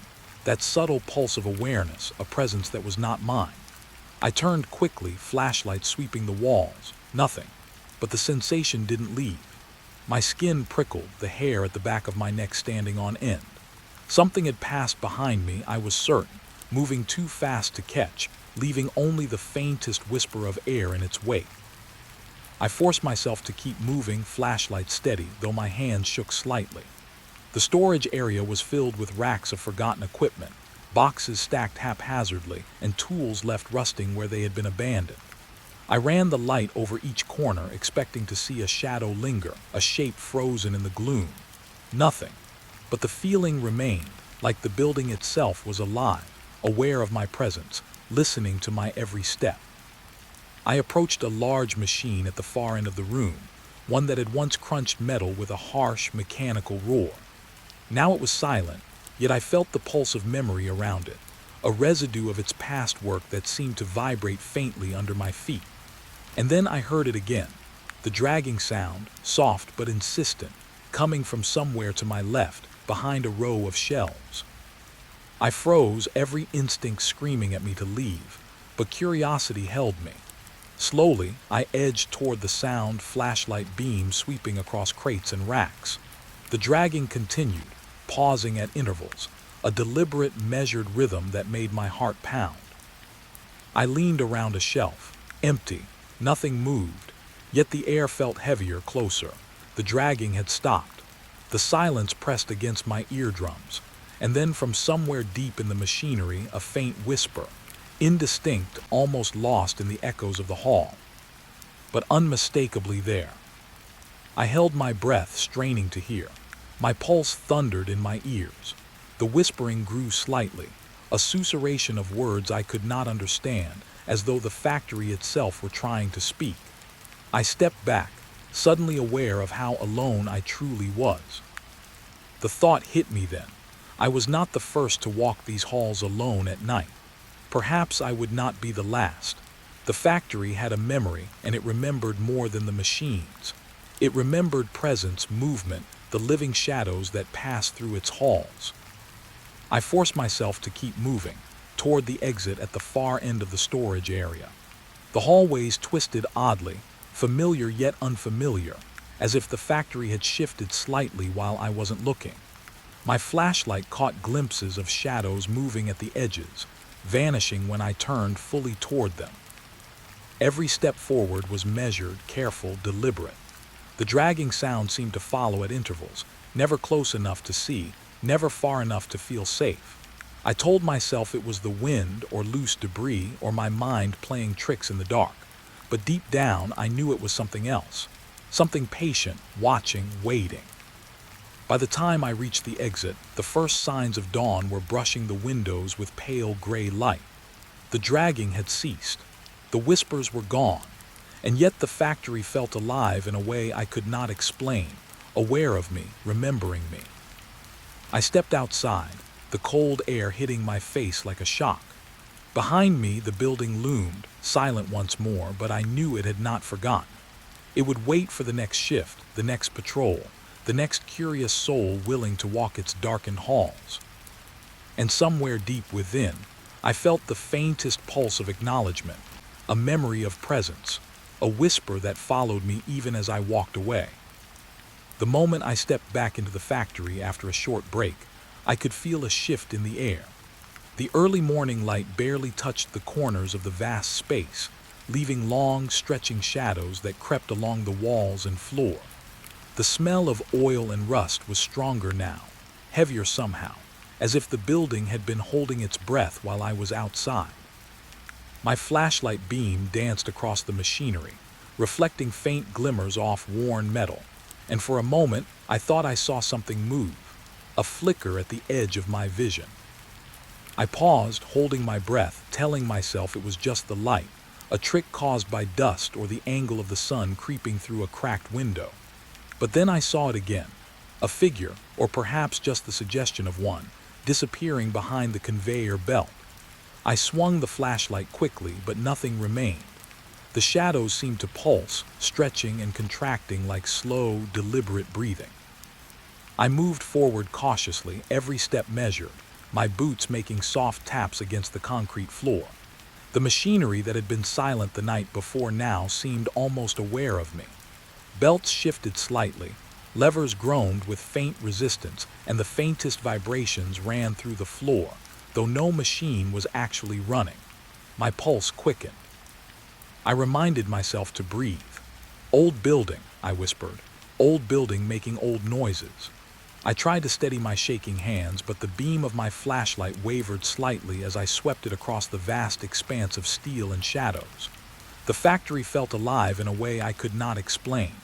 It was subtle, almost imperceptible, but the sense of movement beneath my feet within the walls made the air feel thick.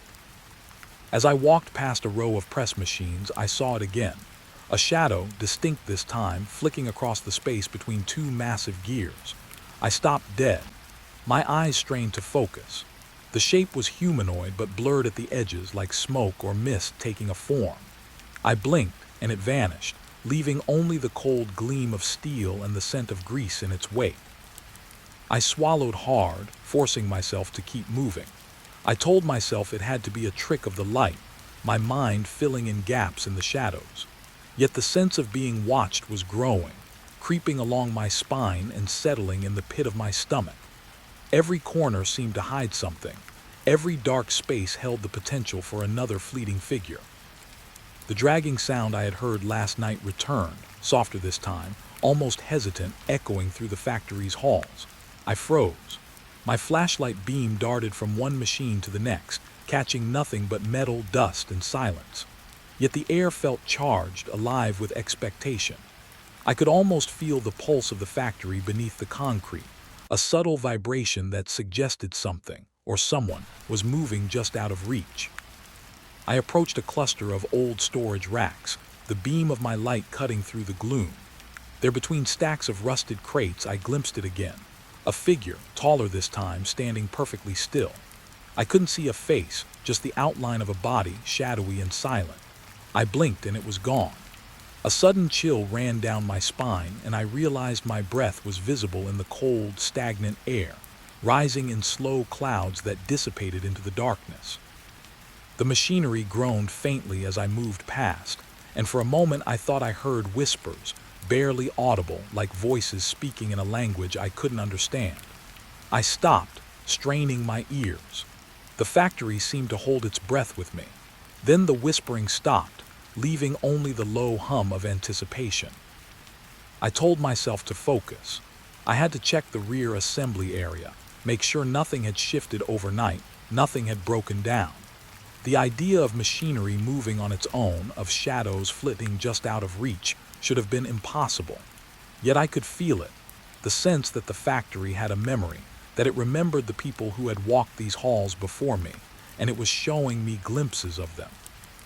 As I rounded a corner, the shadows seemed to deepen, folding in on themselves. I caught movement in the corner of my eye, a figure slipping between two machines, just enough to vanish before I could focus. My pulse thundered. I stopped, listening. The factory was silent, but the weight of being watched pressed down, heavy and persistent. I could feel the presence lingering, just beyond the reach of my light, moving with the rhythm of my steps. I tried to reason it out.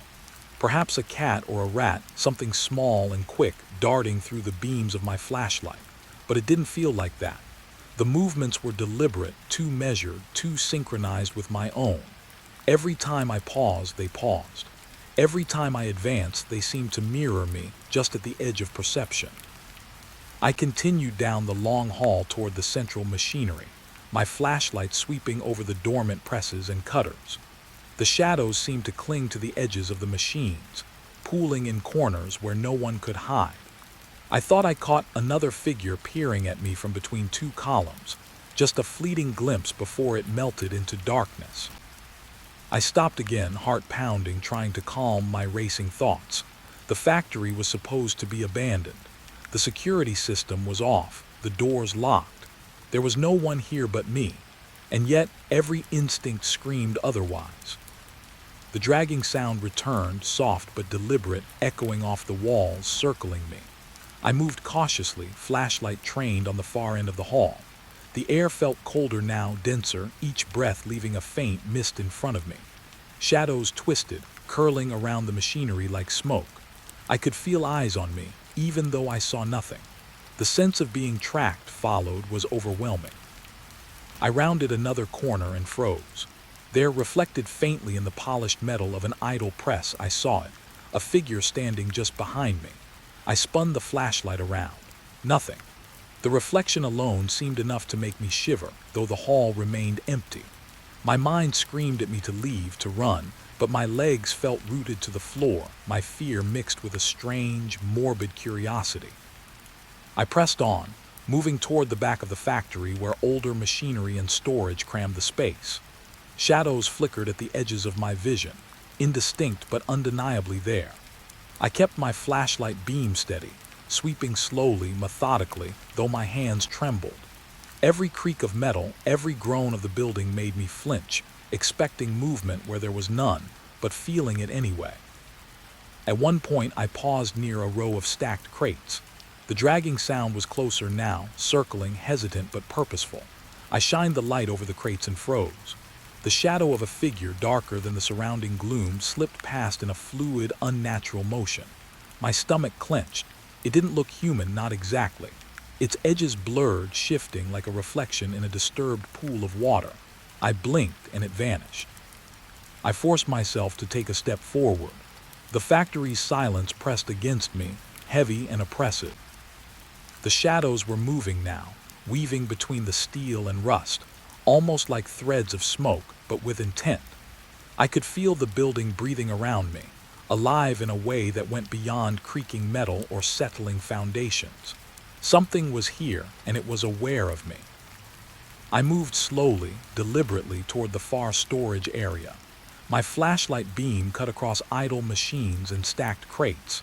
Shadows lurked in the corners, flickering in ways that defied logic. I could feel them shift when I shifted, duck when I ducked, almost as if they were waiting for me to make a mistake. And then I heard it, a whisper, low and soft, coming from somewhere between the machines. I couldn't make out the words, but the tone was deliberate, almost intimate, like a warning. My pulse hammered in my ears. I spun the flashlight beam around, catching nothing but steel, dust, and the faint sheen of rusted metal.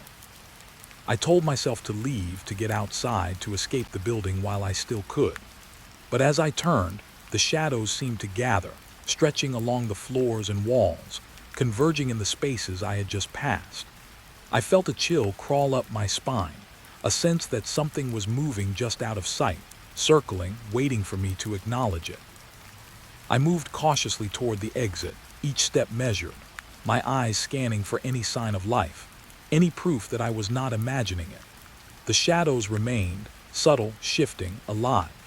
The dragging sounds followed at intervals, soft and deliberate, and the faintest whispers drifted from the corners of the factory like smoke curling around steel. By the time I reached the main hall, the first hint of dawn was brushing the high windows with pale light. The shadows lingered, dissolving into the corners as the natural light grew stronger. But the sense of being watched didn't leave me. The factory had shown me that it remembered, that it had a presence beyond the walls and machines. Something in the shadows had been moving with me, and even now, in the light of day, I knew it had not gone far. I took a deep breath and stepped outside, the air crisp and biting against my face. Behind me, the factory loomed, silent and inert, but I could feel it waiting, patient and deliberate, a presence that would remain in the corners of my mind long after I left. Even now, as I write this down, I can feel the pull of those shadows, the faint memory of movement just beyond perception. And I know, deep down, that the factory will always be there, and the shadows among the steel will always remember me. I sat down at the worn metal desk in the corner of the factory's small security office, a thin layer of dust covering everything. My flashlight lay to the side, casting long shadows across yellowed papers and folders stacked haphazardly on the counter. I had been here countless nights, patrolling the empty halls, listening to the subtle creaks and distant groans of machinery that had not moved in years. But tonight, something compelled me to linger, to search through the files left behind by the night shifts long before mine. The first folder I pulled out was labeled simply, Incidents. The letters were faded, curling at the edges, and the pages smelled faintly of mildew and old paper. I flipped through them slowly, feeling the weight of years pressing down.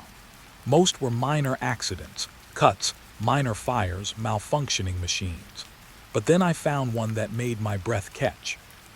It was a report from nearly 40 years ago, typed on a sheet so thin it almost felt like tissue paper.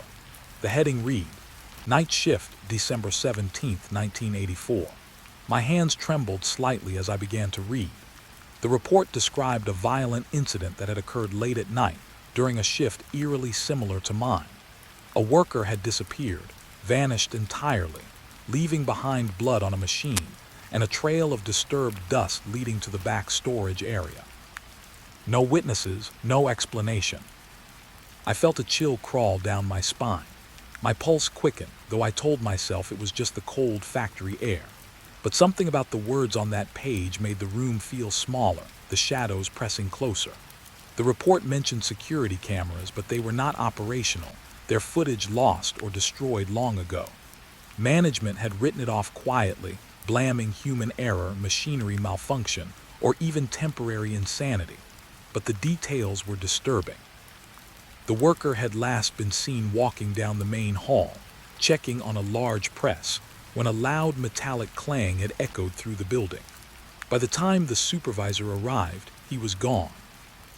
I traced my finger along the typed lines, imagining the scene. The emptiness of the factory, the echoing clangs, the sensation of someone or something following unseen. My mind began to fill in the gaps, and I realized that the sensation I had felt on my own patrols, the fleeting shadows, the dragging sounds, was not new. Someone else had experienced it decades before me. The report went on. There were descriptions of strange occurrences during that same shift, machinery that appeared to move on its own, shadows that seemed to shift against the natural angle of the lights, and a feeling among the workers that the building itself was aware, almost conscious. One line in particular made me pause. The night seems alive, as if it has its own eyes. We heard whispers, faint and indistinct, and felt the presence of someone unseen. I shivered, glancing around the office as if the shadows themselves might respond. I continued reading. The investigation had been limited, half-hearted at best. Interviews with the remaining night staff revealed vague statements. Some claimed they had seen figures moving among the machinery, fleeting glimpses that vanished when approached. Others described hearing whispers that seemed to follow them from room to room, soft enough to be ignored but persistent enough to set their nerves on edge. No one could explain what had happened, and after a few weeks, management closed the case, marking it as unresolved and moving on, leaving the building and its secrets to fade into silence. The more I read, the harder it became to shake the feeling that the factory itself had a memory. The walls seemed to lean in slightly, the shadows stretching just beyond my flashlight beam. I could almost imagine the floors remembering each footstep from decades past, the machines vibrating faintly in anticipation, aware of intruders and observers alike. I came across a sketch in the report, a crude drawing of the missing workers' last known location. It depicted the machinery as jagged blocks, and a single dark line led from the press to the back storage racks, where the worker had supposedly disappeared. My stomach clenched. I had been to that area countless times, walking the same paths, hearing the same subtle creaks. And yet every night it felt as though the space could shift beneath my feet, folding in on itself in ways that made no sense. The report mentioned one particularly chilling note. The worker's lunchbox had been found in the middle of the storage room, untouched, but the food inside was rotten, as if it had been left for months despite the night being only a few hours long. There was no explanation, no sign of forced entry or struggle. Just the lunchbox, sitting in the shadows, a silent witness to something that had happened in that empty space. I leaned back in my chair, running a hand over my face. The factory felt impossibly quiet, yet the air was heavy, almost expectant. I thought about the shadows I had seen on my patrols, fleeting shapes that mirrored my movements, figures that appeared and disappeared just beyond the reach of my flashlight. Could it be the same presence that had haunted the workers decades ago? Something that lingered in the steel and dust, waiting, patient, and deliberate. I turned another page. It was a handwritten note scrawled on the margin of the report by an anonymous staff member. The words were simple but unnerving. It watches, it follows. The night is not empty. I left early. Some of us never left at all. My breath caught. I could feel the weight of those words settling in the room, pressing against my chest. The shadows along the walls seemed to deepen, stretching toward me in a slow, deliberate way.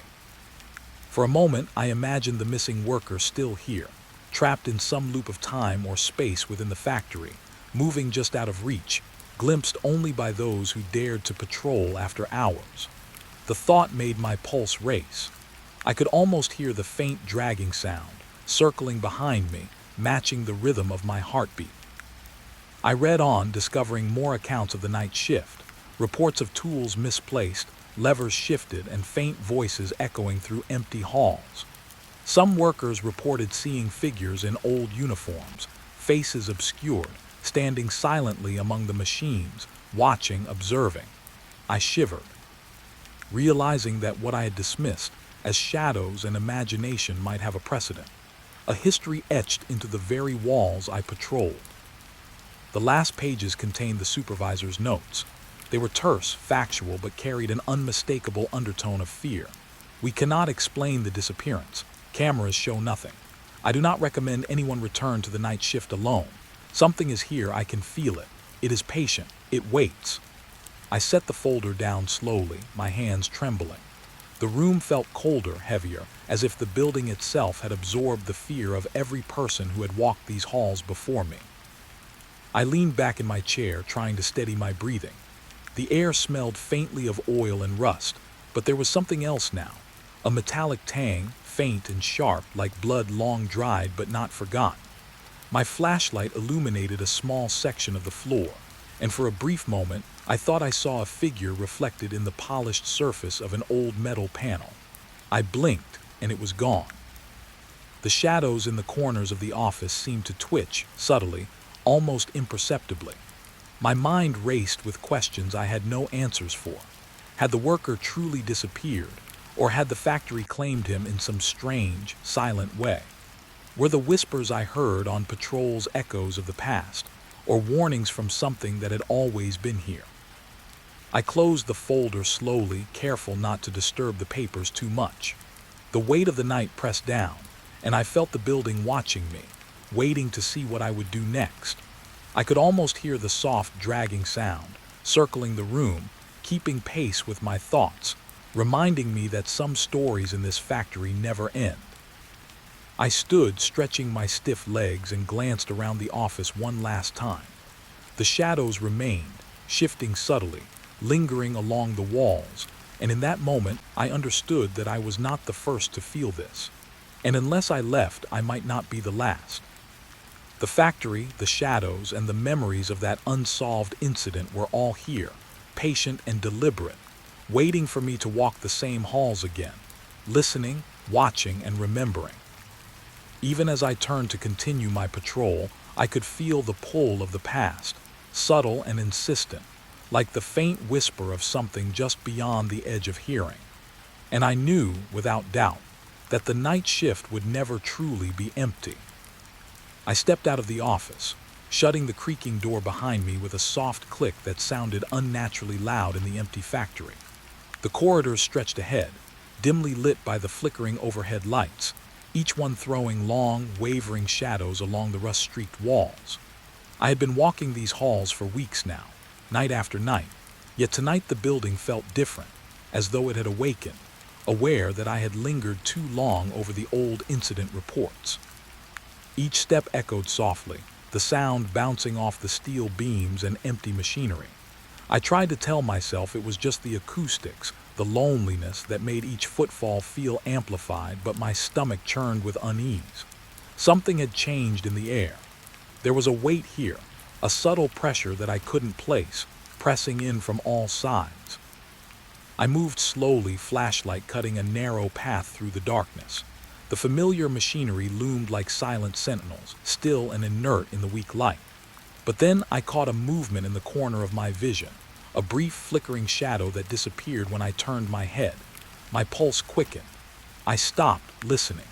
The factory groaned softly, as it always did, but beneath that there was another sound. Almost imperceptible at first. A faint scrape, a dragging noise like something, or someone, following just beyond the range of my flashlight. I told myself it was imagination. I had read too many of the old reports, let the stories of decades-old incidents seep into my mind. Yet the sound persisted, subtle and rhythmic, keeping pace with my steps.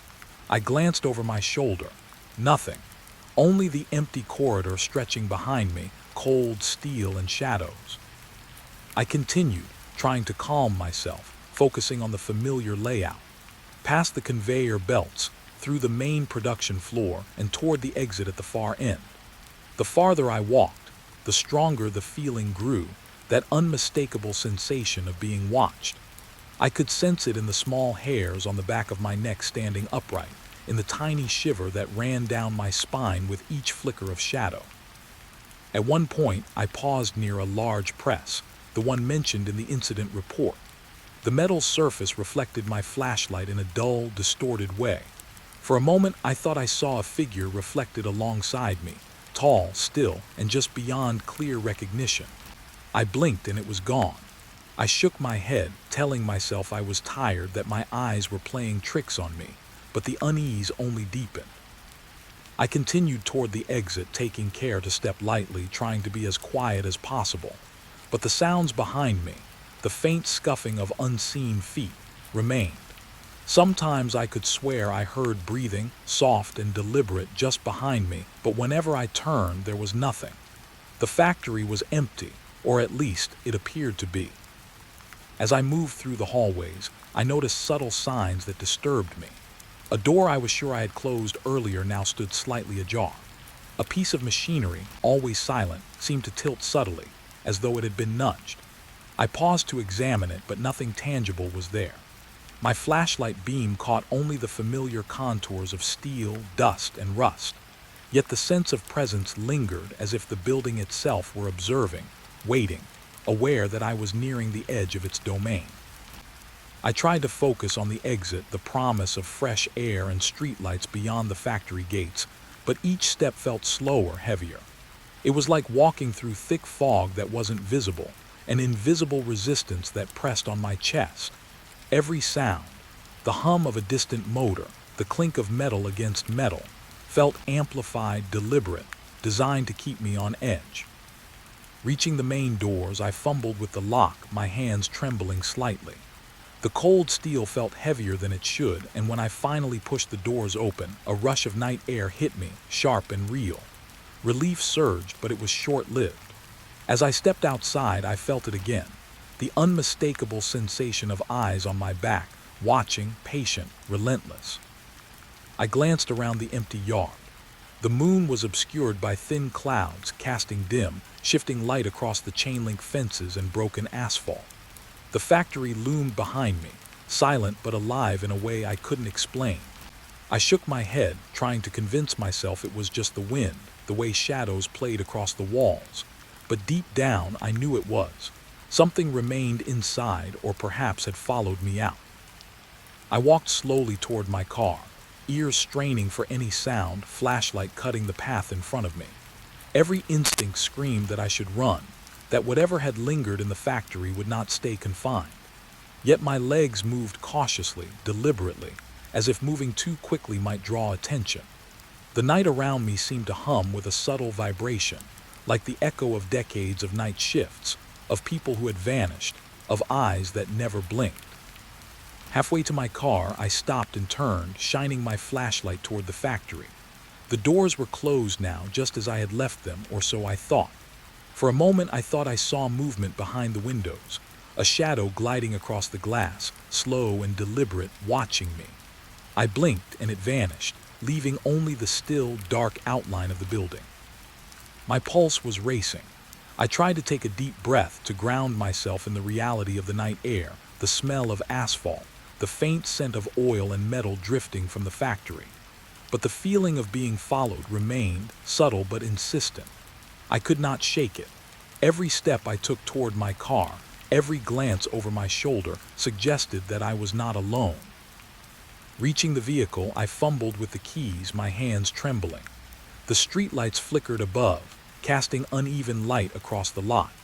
I locked the doors behind me and sat for a moment, breathing heavily, trying to calm the rapid thrum of adrenaline. But through the glass, I caught a movement in the shadows of the parking lot, just a flicker, a suggestion of form, always at the edge of perception. I started the car and drove slowly away, keeping the factory in sight through the rearview mirror. The shadows along its walls seemed to shift, subtly, impossibly. I felt the weight of something watching, patient and unrelenting. It did not chase. It simply observed, letting me leave, letting me survive, at least for now. Even as the streetlights took over and the industrial landscape gave way to the empty roads, the memory of the factory pressed against my mind. I could still feel its gaze, still hear the faint echo of dragging footsteps and metal groaning in the distance. And I knew that night after night someone, or something, would be there, waiting for the next patrol, the next wanderer brave enough to enter the shadows. No matter how far I drove, the sense of presence lingered. I imagined it standing just beyond the edge of the headlights, still watching, patient, eternal. I told myself I was safe, that the factory was behind me. Yet every shadow that passed too closely to the edge of the road, every rustle in the trees, every distant clang of metal, reminded me that some places never release what they have claimed. I glanced at the rearview mirror again. The road behind was empty. The factory was gone from sight, yet I felt the weight of it still pressing, still patient, waiting, watching. And I knew, with a certainty that chilled me to my core, that the night had not ended. Not for me, not for the factory, and certainly not for whatever had followed.